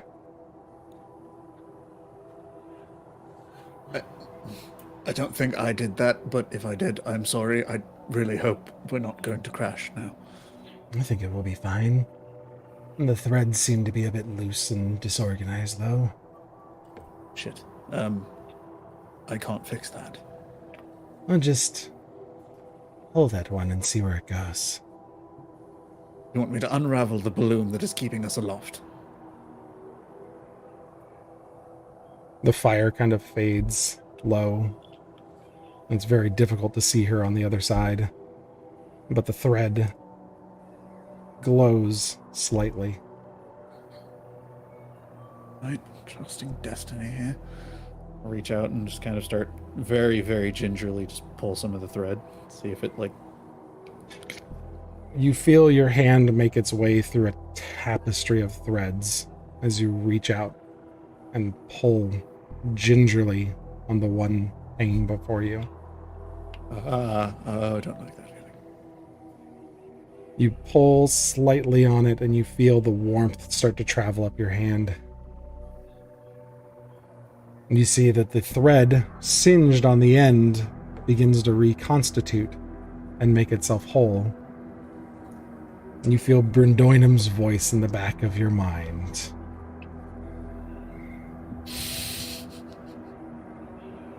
You did fine work keeping Imana from Kosoba. Take my blessing, Soren. And you feel the airship drop suddenly as the group of you all wake up, Soren included, in the basket below. And Soren, you look up and it is morning, crisp in the air, as Jasmine leans over the edge and looks down. Sorry, friends, it got a little cloudy and shaky there for a moment. And you look down at your hand, Soren, as the thread is still held over the spot where you cut your hand open. And it sinks into your palm. The cut heals itself. And it disappears. Soren, you have been given a blessing of Bryndoinhem, and you are now resistant to necrotic damage. And that's where we're going to take a break. Oh, nice. No. Okay. Whoa. So, we'll be Interesting. right back, everybody. Thanks for sticking with us through our break. We'll be back shortly. Just going to take a quick 5-minute break. Thanks, everybody.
And we're back. Welcome back, everybody. Some weird stuff just went down, but I did want to really quickly. I set this up so our stream friends can see. If everybody wants to watch the stream for a second, you can see it too. But this is our new battle map overlay. Shabam. This will actually show us, and now I need to. The stream view can't see this thing. It's beautiful. That really is annoying. The stream view can't see the markers. Can't see the markers. Oh yeah, huh? Oh, you have to give it permission. The counts. I did. Oh wait, no, hold on. Let me double check. Oh, you might have to enable it on the observer portion and enable markers. Yep, I might actually have to go interact with that. But anyways, we did want to show kind of where we were at, so everybody could There's see. a thing here and a thing here. There is. Yeah, I can't actually show it on that. So we'll figure out how to fix that so you guys can see the POIs. But Midnight Parliament is cruising along, and Josh, you have camera control too. So if you pan around, your camera's the control camera. But we do have Atapia marked right there on the map, where they're heading, and Piriasura down there, and yep, Zach's mark is Salmix where we started. So they're currently making their way up to Atapia. So Here, I'll fix this real quick. you're good. I brought us back to the camera view. Hey, Katie. But anyways, the next day you guys kind of catch yourselves in a bit of a rain shower. This is why the blimp dropped a little bit, caught you all off guard. And Doran, I'm gonna need a Constitution saving throw because Oh yeah, you're gonna. Oh, yeah, And I'm gonna not use the inline stuff. I'm gonna use my own dice. With a 14 plus 6 is a dirty 20. it's been a couple days that you've been out here now, and you're feeling more confident. And then when it drops, you kind of go, ooh, for a second you lose it, but you keep it under control. You manage to, even though you dropped probably a good 5 feet, it felt like in altitude, you catch yourself okay, and you're back on solid basket, and you feel good and confident in yourself. It's fine. It's a motion simulator ride. All right. It's Star Tours. It's fine. It's Rise of the Resistance. Yeah. A real drop, but my brain is tricked by the visual component. Absolutely. However, by the by this day, the third day, as you're coming in close, you can see a little bit as you kind of crest the clouds. You're kind of hanging near the top of the storm, and you're catching some of the rain. But as you dip down under the clouds and kind of float along this cloud line here, you can see Atapia in the distance. This great forest is, cut back a little bit in some space, and a lot of the mountainside entries to this city have had plank areas built out. There's vines that are encouraged to grow and kind of hold these huge dock areas in place, and there's a couple of these barges that can hold larger groups of people, but the majority of the city is open topped, easily accessible by the Akuros as they come in and out of the city, but it's all built into the cliff sides as much as possible. A lot of natural growth done here. There, like I said, the pines and the coniferous trees kind of throw off the fact that there are still some jungle aspects to this, and a lot of the vines that grow up here are very thick and strong, growing right up where the soil is rich and near the top of the clouds, so they're constantly getting rained on. Everything here is very lush and fertile, and a lot of this has been built and encouraged to build around some of the more natural architecture. So a lot of things are built up using a combination of natural vines, mud to kind of reinforce things, as well as clear evidence that there's not a lot of building and carpentry tools that these people can handle very easily with their motor skills. And as you're coming in, you can see casters, shaman, kind of chanting and casting some sort of spell, and you note there's a bit of a ritual happening right near Atapia that changes the wind around your blimp and helps you to land up at this high altitude with something that should just be, as far as you could tell with the rainstorm, just being thrashed about up here. But you are calmly brought in to the city, and your blimp is tied off, and they quickly kind of begin to deflate things as you land on a solid surface.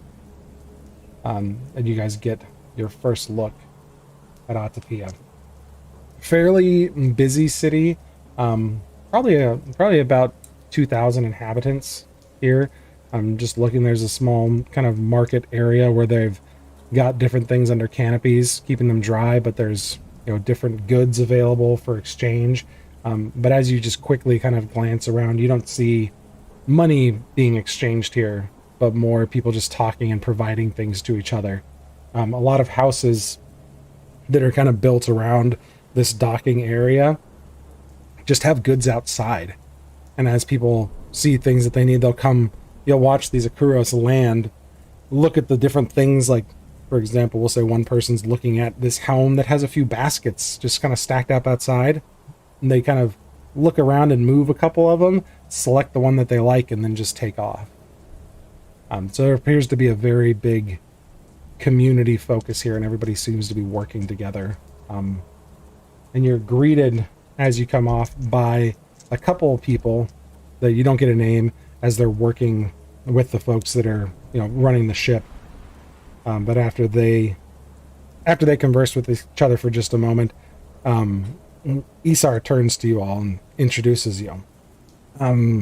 These are two of our leaders here within the city.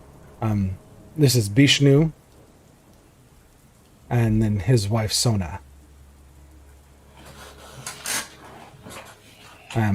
They're elected leaders within our city. We don't have a title for them. They don't lead our religion, but if people have questions or there are disputes, we turn to them in times of need, and we feel that as outsiders, they would be the best for you to speak to. We have so few visitors, you must understand that this is a strange thing for us. And I don't need any perception checks, but you all look around, and as people have taken note of you, almost the entire city has stopped and is kind of watching you all. Greetings, Vishnu and Sona. We are glad to be in Atapia.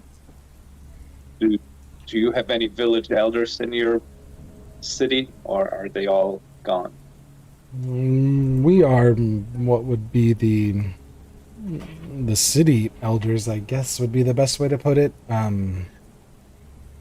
Our elders are religious elders, our shaman. They lead us all in matters of spirit and guide our communities, but when there are things that should not be placed before the elders, we handle those things. But all of the elders, really, even our individual elder here who makes a trip every once in a while, individual by the name of Panna. Panna spends most of her time in Piriasura as well. And she visits and sees how things are going and provides guidance, but we haven't seen Panna in at least 2 months. She's been gone. Yes, this is not unusual, mind you. Panna comes and visits for a week or so at a time and will deliver guidance and provide insight on quarrels or questions we may have, and then she leaves. The religious center of this island is Piriasura. This town was primarily established to bring in the offering and to ensure that there are healthy young folk capable of carrying the load. As you can tell, we don't have the convenience of hands as you do. Most things have to be carried on the feet that you would normally walk on. Are there specific groupings of people that are allowed to carry this offering? You said young people. Is it specific young people or just anyone? Young people that earn the honor. They're shining beacons of our community, leaders within the things that they do. Usually young shaman. Jasmine in particular is a up-and-coming shaman and a religious leader, and she has earned this honor. Tarak, you wanted to ask something as well? Sorry, I know it kind of got talked over. Is it safe to talk here, or should we find another place? There There are no secrets seem among our to be people. certain complications that we need to address. As Bishnu says, there's no complications among our people and no secrets, and there's an exchange in a language you don't understand briefly, and Bishnu kind of nods in understanding. Yes, the death of an elder would complicate things when discussing said death around those individuals. No, we can speak freely here in the market, and we expect that you be underway soon. Generally speaking, the offering comes, we ensure everyone is in good health, they visit their families for a moment, and are gone by the afternoon. This barge does not stay long.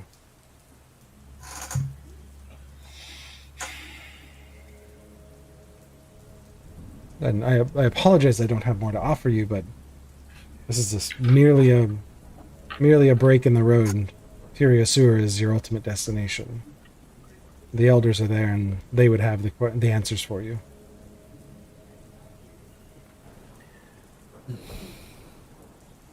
So, as far as you know, there's nothing that has been amiss and has been different this year than the years prior to this. We heard tales, and some of our hunters spotted a barge moving from Piriasura to Salmix and then returning, but we didn't investigate. Sometimes they're free to do as they wish and as they need to. We assumed that there was business that they had there. What about anything happening overnight? Recently, last night, Yes. nothing strange. The storm kicked up, that's all. What about the night before? No, nothing eventful to discuss. No unusual visitors? No, absolutely not.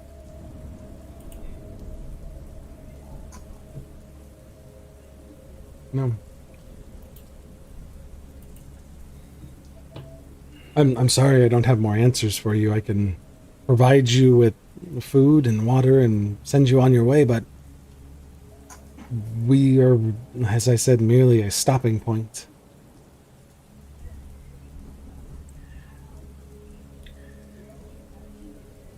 Your hospitality is appreciated, and we will do our best to not be an inconvenience. Okay. I appreciate it. Please take whatever you need. Our community shares everything with each other, so should you find something that is useful to you, then it was made for you. It was not made for profit. If it is placed before you and you see it of use, please take it. And I believe that Isar would be willing to take off and set sail again within an hour or two, if should you wish to explore our city. Doran, perhaps a nice walk for you. Yes, very, very much so. Preferably sticking far away from the edge of town. You feel, as you mention it, the daunting nothing behind you. It's reminiscent of looking over the edge of Kosoba as the rain kind of obfuscates the ocean floor beneath you. You just can't see anything besides gray after a while. Oh dear. Yes, I will make my way into the center of town. Thank you very much. Doran. It No, may they help. can- You can't see the bottom. No, it does not help. It's worse. It's much worse. Oh, God.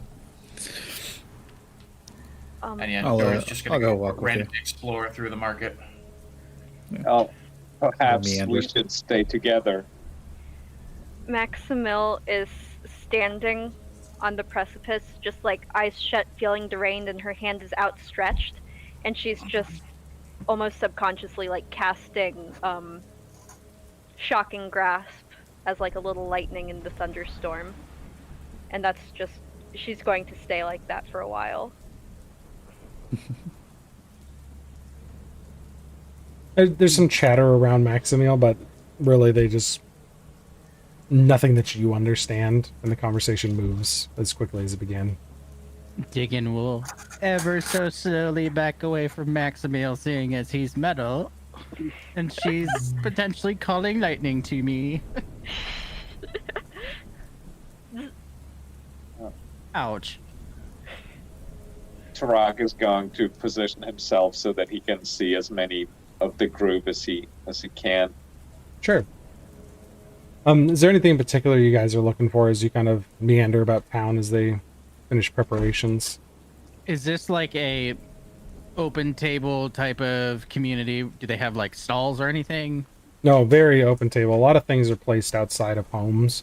There's canopies kind of built outside of these mud and vine constructed huts, and there's just goods placed in baskets outside.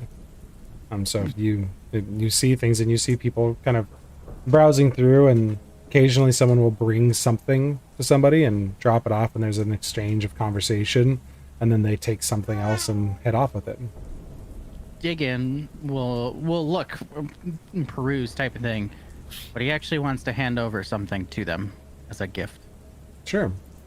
And he'll pull out from his bag his his tarot cards and hand them over. Anybody in particular, or are you just kind of the first person you find? Well, if he saw that exchange, he'd go up right behind them and wait in line. Okay. So as there's a bit of a conversation between two individuals, someone hands off a shirt to the person that had come to the door, and the person that came to the door had brought in some type of tool. Looks like it's something to sew with, but it's designed for the talons to manipulate it, so that somebody with a large claw could do fine, intricate work. But they hand it off, and they do a little exchange and talk, and then the conversation gets quiet as they kind of look behind them, and they like nod to you. They finish their conversation, and then one of them takes off and flies up into the sky with the tunic. And the one in the doorway kind of looks quizzically at you. Let's see if this one actually speaks. That is a 19. This one speaks common. Nice. Something to help you with.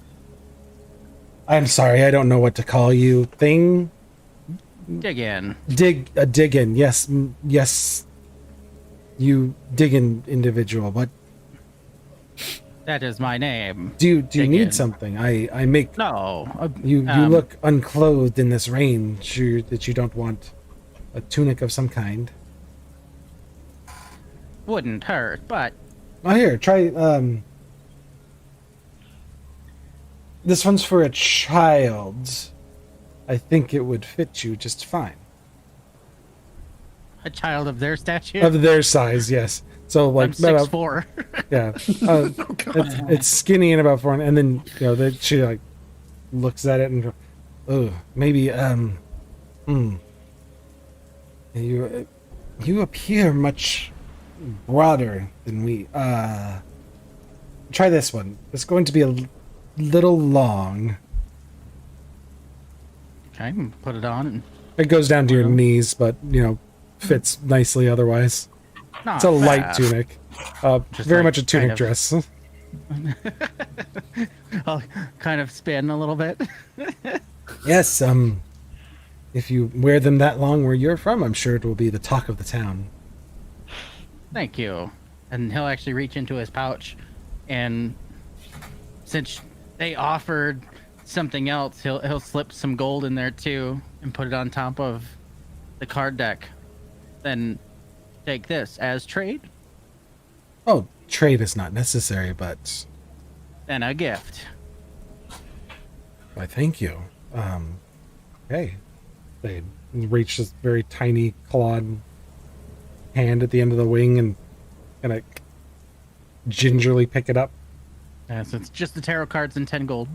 Looks at the coins. They have difficulty kind of gripping them, and the coins kind of clatter a bit. Oh, don't worry. Here. We don't. Do you have pockets? What are those? He'll like point to a little pouch on his jacket. This. Oh wait, no, I have a tunic on. I'll lift it up a little bit. This. Oh no, it's a little difficult for us to draw things from pockets. No, we don't really have a word for those. This is very flashbacky, episode 1. he'll just like take whatever's fallen on the ground. Okay. And then is there like, are they in a building? Or Yeah, is this there's just like a table? there's like a little bowl next to him there. I'll just set it in the bowl gently, as long as there's no liquid or something in it. Nope, it was empty. Okay. Thank you. Thank you. Enjoy your stay in our village, please. I am. It is beautiful. I believe so as well. Thank you. Maybe you could come to my village someday. They get visually upset and nervous at that. Oh, Maybe, yes. Maybe. okay. He just awkwardly stands there for a minute. So do they. They're just like, How do you say goodbye? oh, well, we just say, make an intelligence check. Intelligence. Not bad. 18. Sure. We say kapatur. Kapatur. Yes. Good day and blessings to you. Kapatur. Kapatur. You know a single Akuros phrase. That can be used for anything. He's going around and saying that to everyone. No. People are very confused at first and are just like, what did he just say? Kapatur. And then everybody, Kapatur. a couple people stop you. Kapatur. Kapatur. It's kapatur. And Thank other you. people start repeating it to you. Kapatur. Kapatur. It It'll gets just slowly get better, and then it'll slowly get janky. It'll slowly get... Omelette de fromage. These are my people. the rest of you see Diggin occasionally walking past in town saying weird phrases that these people are repeating. That bot ain't right. He might actually stay here. I feel like he's happy. They could make him one of their own. Perhaps teach him how to fly, all sorts of things. That would be quite a sight to see, I think. Fish would never see it coming. While I'm walking around with Soren, just randomly, I know nothing is going to come of this given the kind of rustic surroundings that we're in, but I want to activate my magic awareness and see if there's anything other than what we carry on us that's magical in this area. Just about everything is seeping with a magical energy. Ooh.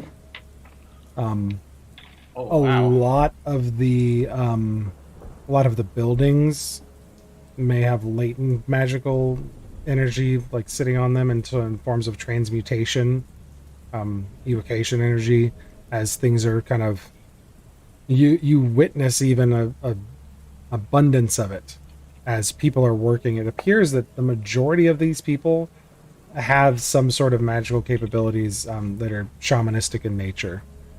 They do a lot of work with natural things, and they encourage the elements to work with them, and they use it to kind of offset their shortcomings from a physical stature. So almost everything here has some sort of magic adjacent energy to it. But you very much see and feel this aura over the entire place. It seems that everybody interacts with it in some fashion.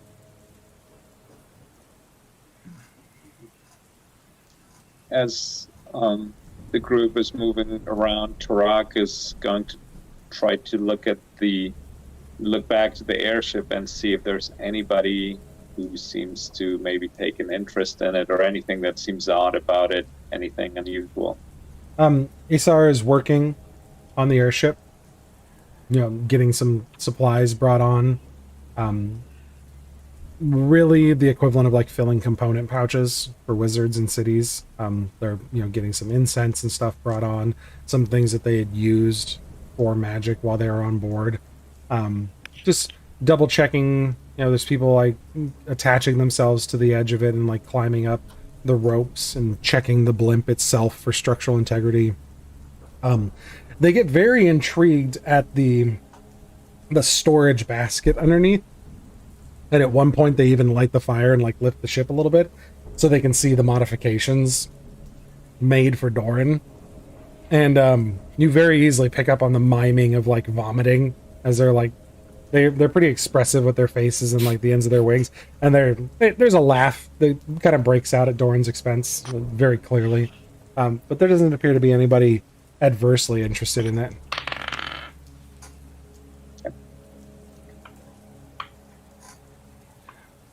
But if there's anything else you guys want to explore, you're free to. Otherwise, Isar, as you get close to that first hour, is encouraging you to come back to the ship pretty quickly. Take a couple laps around the city. See what's there. Yeah, I mean, as you walk around and look at different things, people are expressly interested in you, much less so the things that are around the city.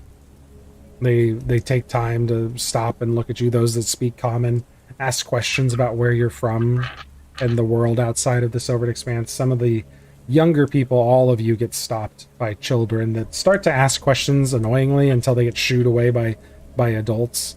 But there's a lot of interest about the outside world. It's very clear that these people are isolationists. They don't know a lot about what's going on outside of the Silvered Expanse.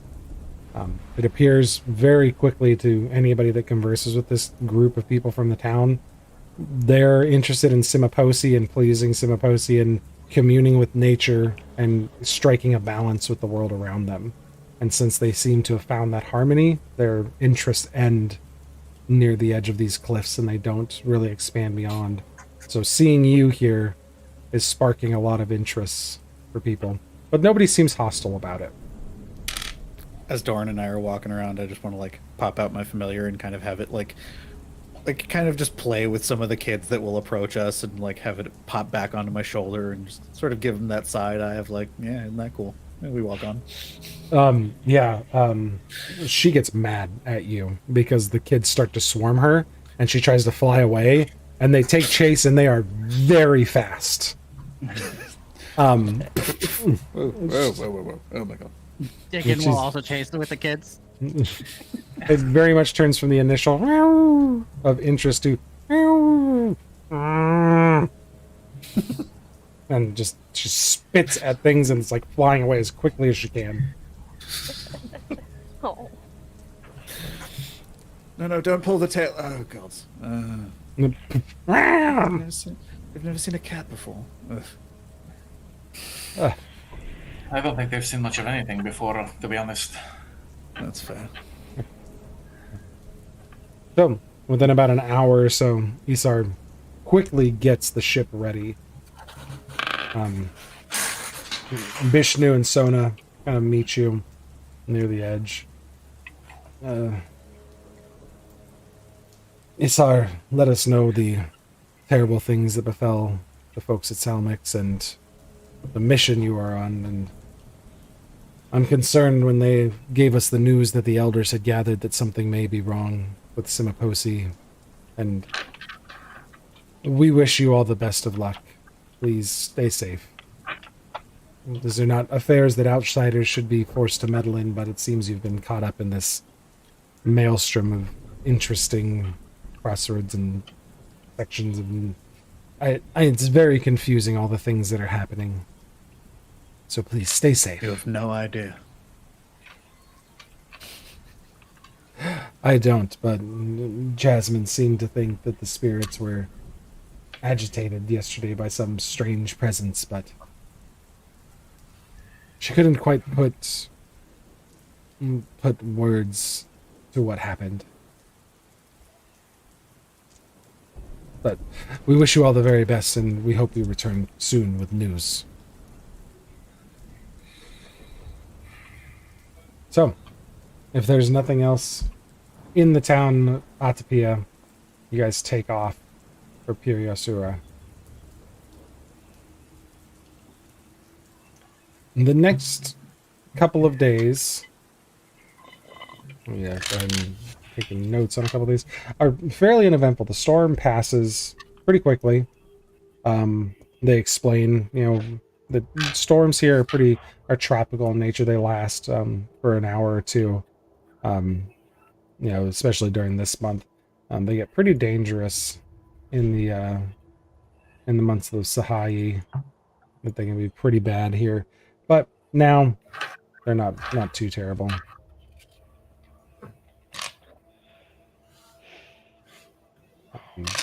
But you're all taken, just back out on the airship and get to travel mostly over the main island of Rahitmander there, as they kind of point out some interesting things to you along the way.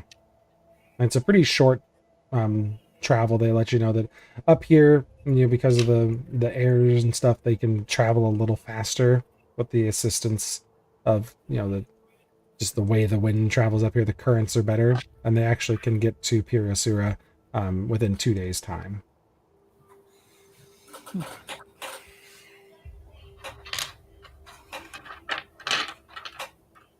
So I'll make sure I spell my names right.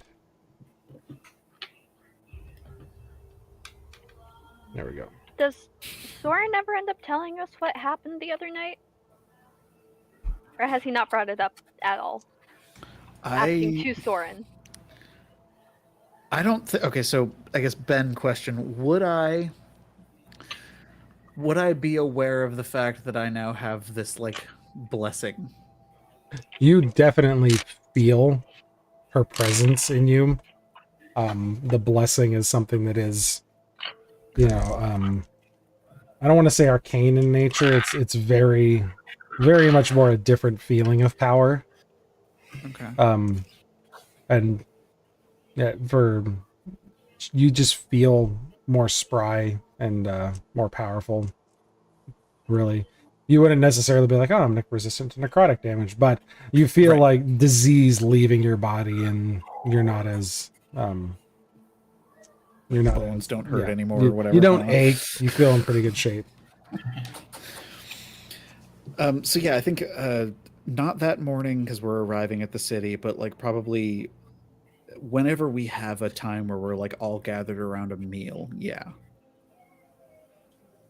Sure. So probably evening of the first day, so halfway through the journey, you're all kind of gathered up in a place where some of the group is sleeping. The same 5 are transporting you.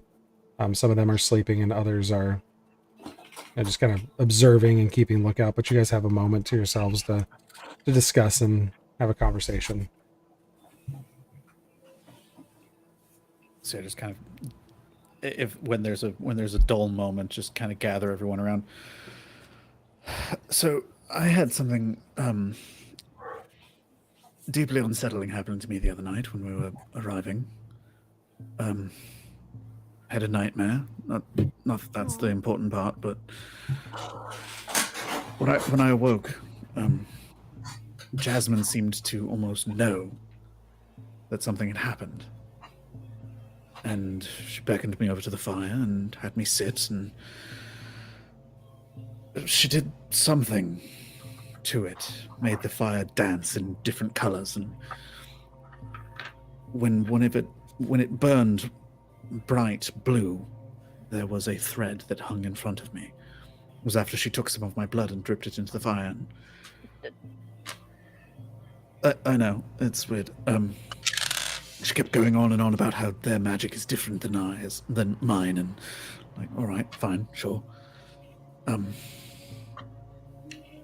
there's a thread just sort of dangling in front of me, and I grabbed it, and I heard Brundoinum's voice.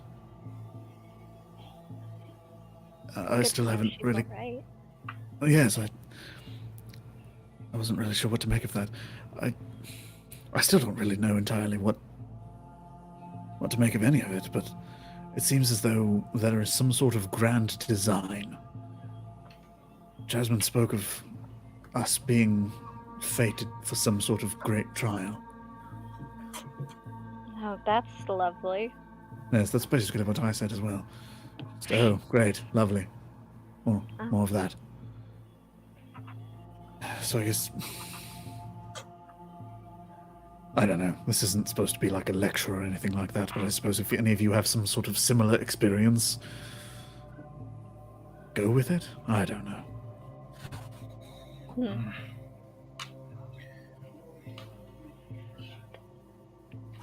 It was uncomfortable, but it seems to me that she does still have a hand in this game.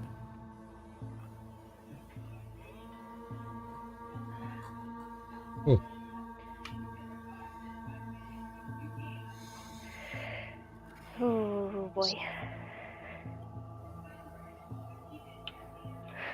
So if there's no questions, dinner gets a little uneasy as you all kind of absorb this information. And here I thought the weirdest thing were the dead walking around alive. I'm sure that will be very weird once we go and see it for ourselves. I mean, from the very beginning. Oh, yes, then. Yeah, I was like, oh wow, that's absolutely crazy and bonkers. Now There's we have. so many different kinds of dead people just walking around. There are. That's so weird. How are we used to this? I don't know. I don't like being used to weird things. No boy. Diggin just stares at Soren. Soren. Sorry. Yes. Thread. Yes, like the loom that we saw in that strange place outside the library. I grabbed it. It went inside of me. It felt weird. I didn't like it, but I feel better now.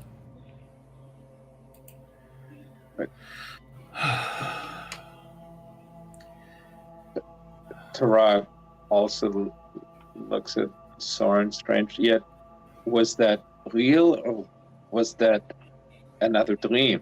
I'm confused. You know, now I'm starting to wonder myself. I think it was real. Does Jasmine remember having the conversation with you? I don't know. I haven't spoken to her since. We arrived at the city shortly after we had that experience together. Do I see her around? Yeah, she's over tending the fire right now. She's on the night shift.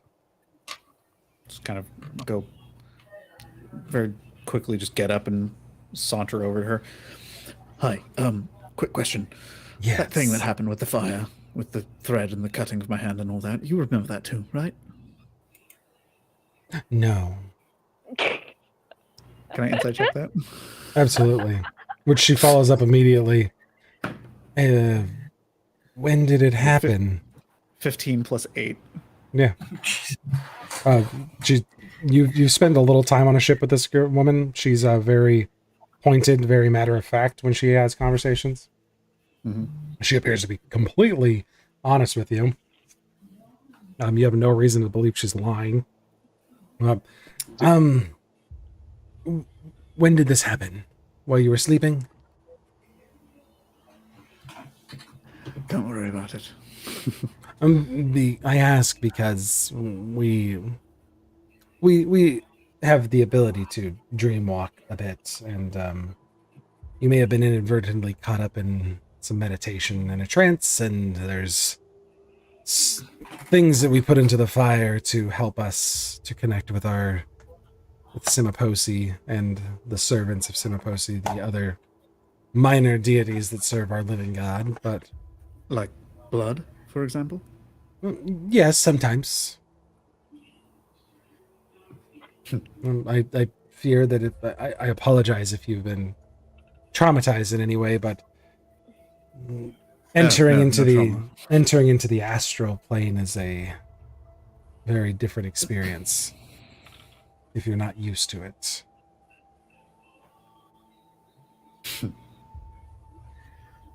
Mind Well, thank you, you. yes. Sorry Does to- does Tarak or Tarak comes and joins them and he Oh yeah, this is a nice small barge. You are all privy to this Okay. conversation. She's not hiding anything. Okay. So may I see your hand? Hold out the hand. There's no marking on it because it got healed from whatever the thread is. Yeah, Tarak looks at it, and is there any sort of a sign that something entered it or scar or anything like that? Oh, was it that one? Jasmine says as a taloned foot reaches out and clasps you around the wrist, incredibly forcefully. Yes. Ow. What? Wow. You... Tarak, you don't see anything wrong with it immediately, but she more or less drags you next to the fire, and then with her other foot, she takes incense and pours it in, and then holds your hand up to the flame.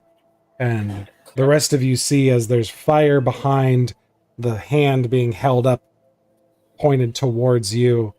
You all see as the fire dances behind it, a thin white thread appears in Soren's hand. Huh. You have a worm. No, he has been blessed. You must rejoice.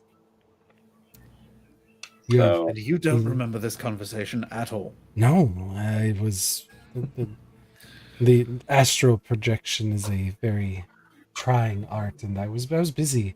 You must have interacted with my subconscious, who led you on a guide here. This is very exciting for you. You have been blessed, and your hands have danced upon the threads of fate. what is this blessing that our friend has experienced? Can you tell us about it? Your friend should be able to tell you more than I could. I don't know. I feel Soren? guarded in a way. I Feel mean, good. Protection is generally a blessing that is provided. You must be kept safe from a great threat. Truly, you are gifted and blessed.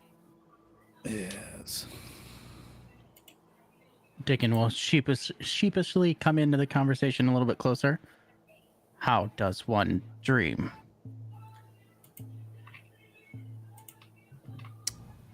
It's a complicated question. I thought you have had dreams before. Unknown. Stories that play in front of your eyes when you're sleeping. In stasis. Oh. No.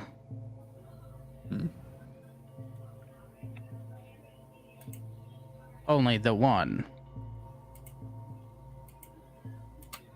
But it wasn't.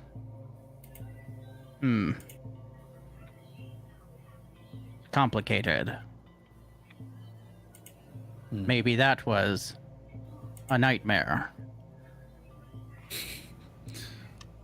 Nightmares are dreams in a sort, yes. Was I actually shut off for the whole sequence that I told them about? I don't remember. I don't know. Which sequence?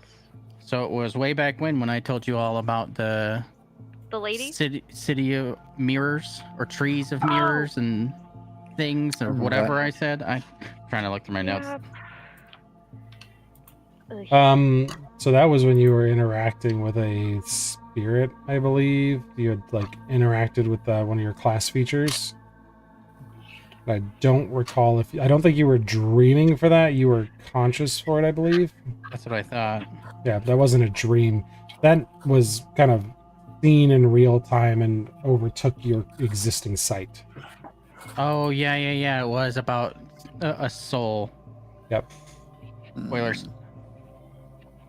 So you have never dreamed, as far as you're aware. So yeah, it would be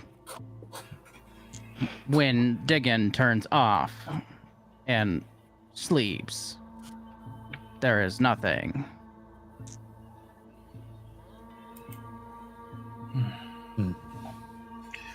That must be nice. That's unfortunate for you.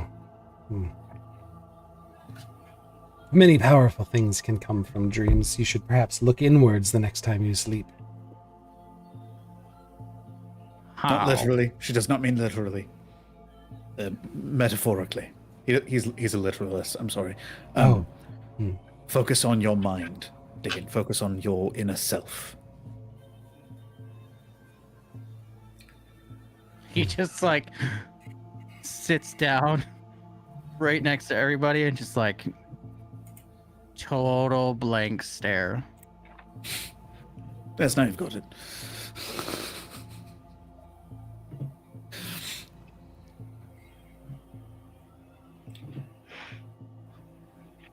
Well, there's no further conversation about Diggin's dream.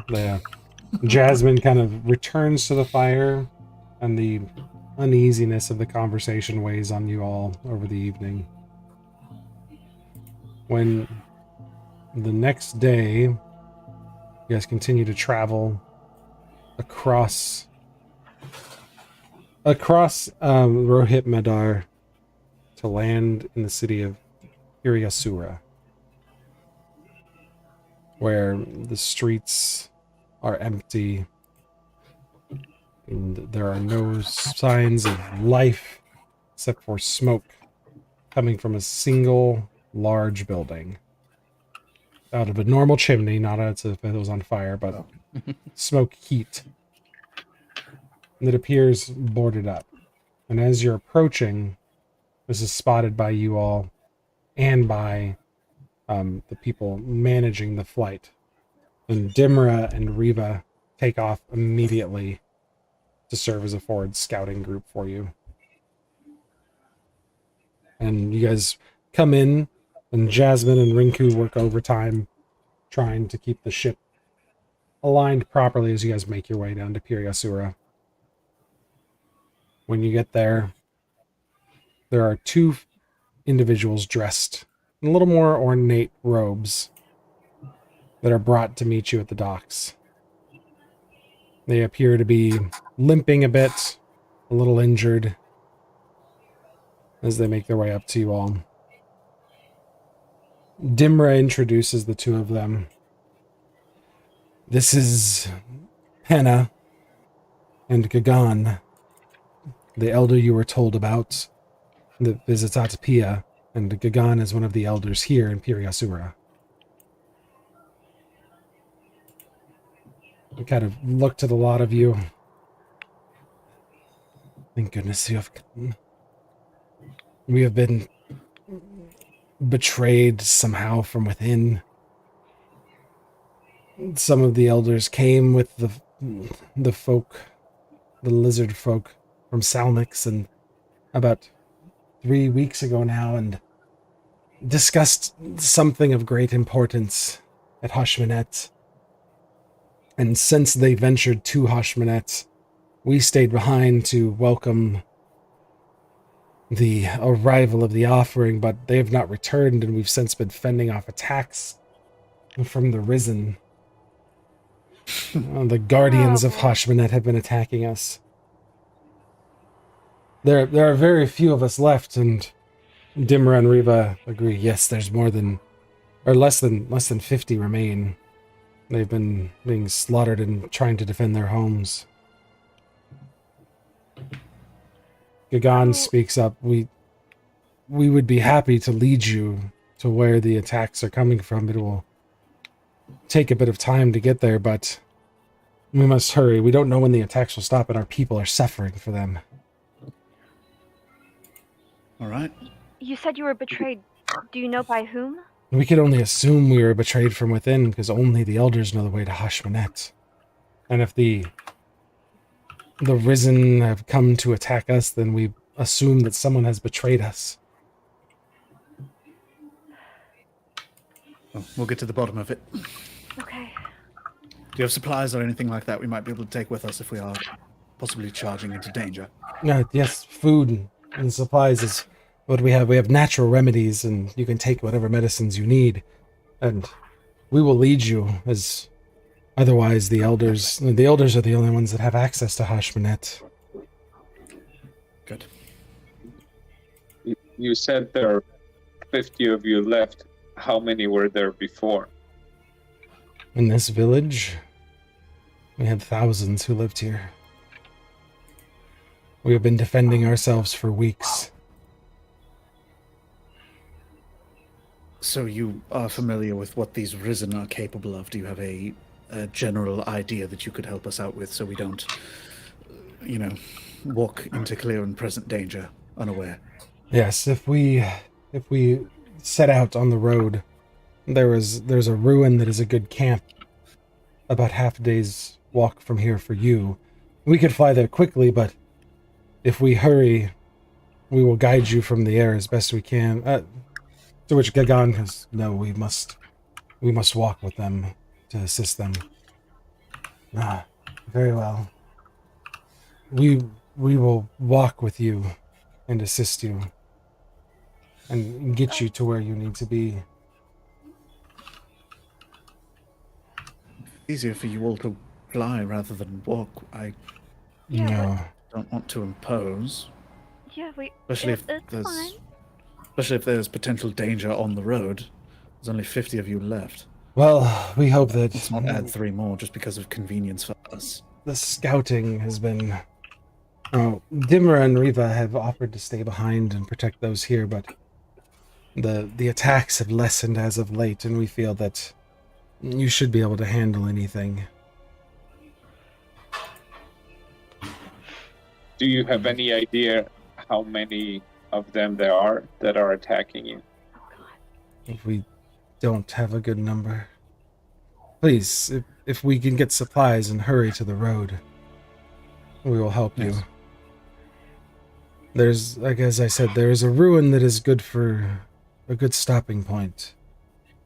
And we can recoup there and give you the details. But we must hurry through the island. Of course. How long Very well. of time was it when Diggin was told to look inward to time of landing? It's been a day, so you guys are arriving early in the morning of the 18th. So you've had one long rest. But since that conversation that Diggin was told to look inward, One day. hopefully dream, one day. Yep. So he spent 24 hours not moving, searching through all of his memories and going through them critically and like searching for a dream. And then upon arrival, gets into this conversation and is like super hyper focused on this. And he pops out his mantis blades. They kind of get a little excited and looking at you. Yes, that's the type of defenses that we need. Diggin will That will defend. be good. Yes, that will be very, very helpful. These peaceful creatures need our help, friends. No, of course they need our help. We have to defend them. And your thing, this weapon, I would call it. Point Please, to my mantis blades or to me? you as a whole, Oh, he's a friend. Diggin. dig in. A good weapon. Capateur. Yes. Capateur. Yes. Yes. Very good. Yes. If we could set out, then that would be wonderful, please. And Panan Gagan will begin to lead you all.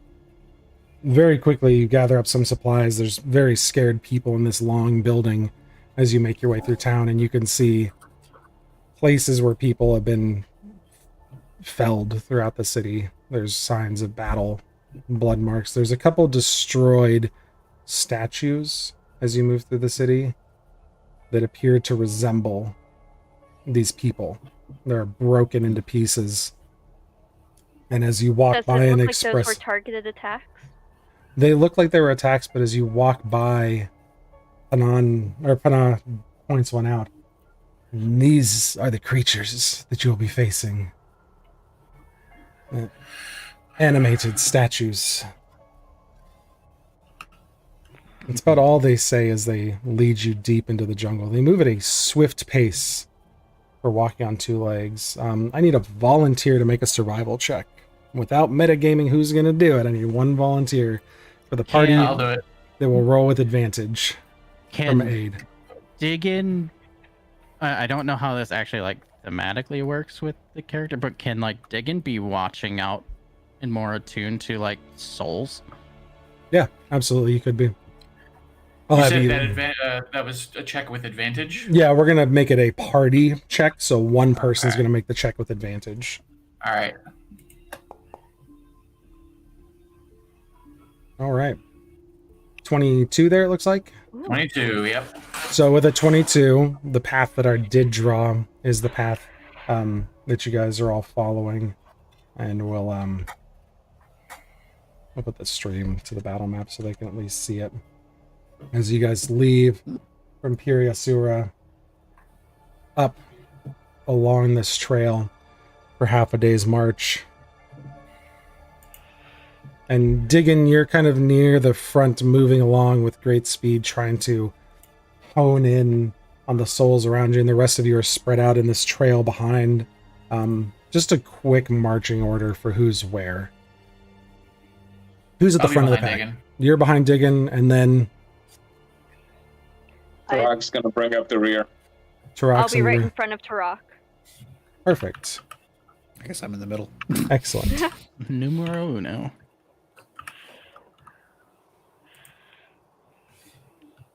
As you make your way through the hanging jungle vines and the underbrush, as very thick treetops, you kind of start to break into this opening, a large ruin. You see overgrowth all over the rocks. The moss has grown up thick. A small stream runs through the center of it. And Diggin, you begin to look around and realize quickly that you've lost sight of Panan Gagan. And Doran. Diggin steps over them, but you notice at your feet strange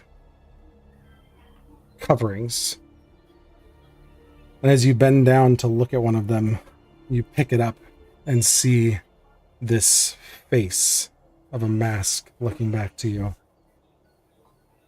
And you hear echoing through the distance, "You would not believe such luck, that an individual that we've been looking for all this time has been walking right into our laps." "I know, brother," says a female voice. "After our youngest escaped, and we had to kill him together, how convenient that we can improve our standing with Kirmi by our brother walking into our midst." And that's where we're going to end tonight's session.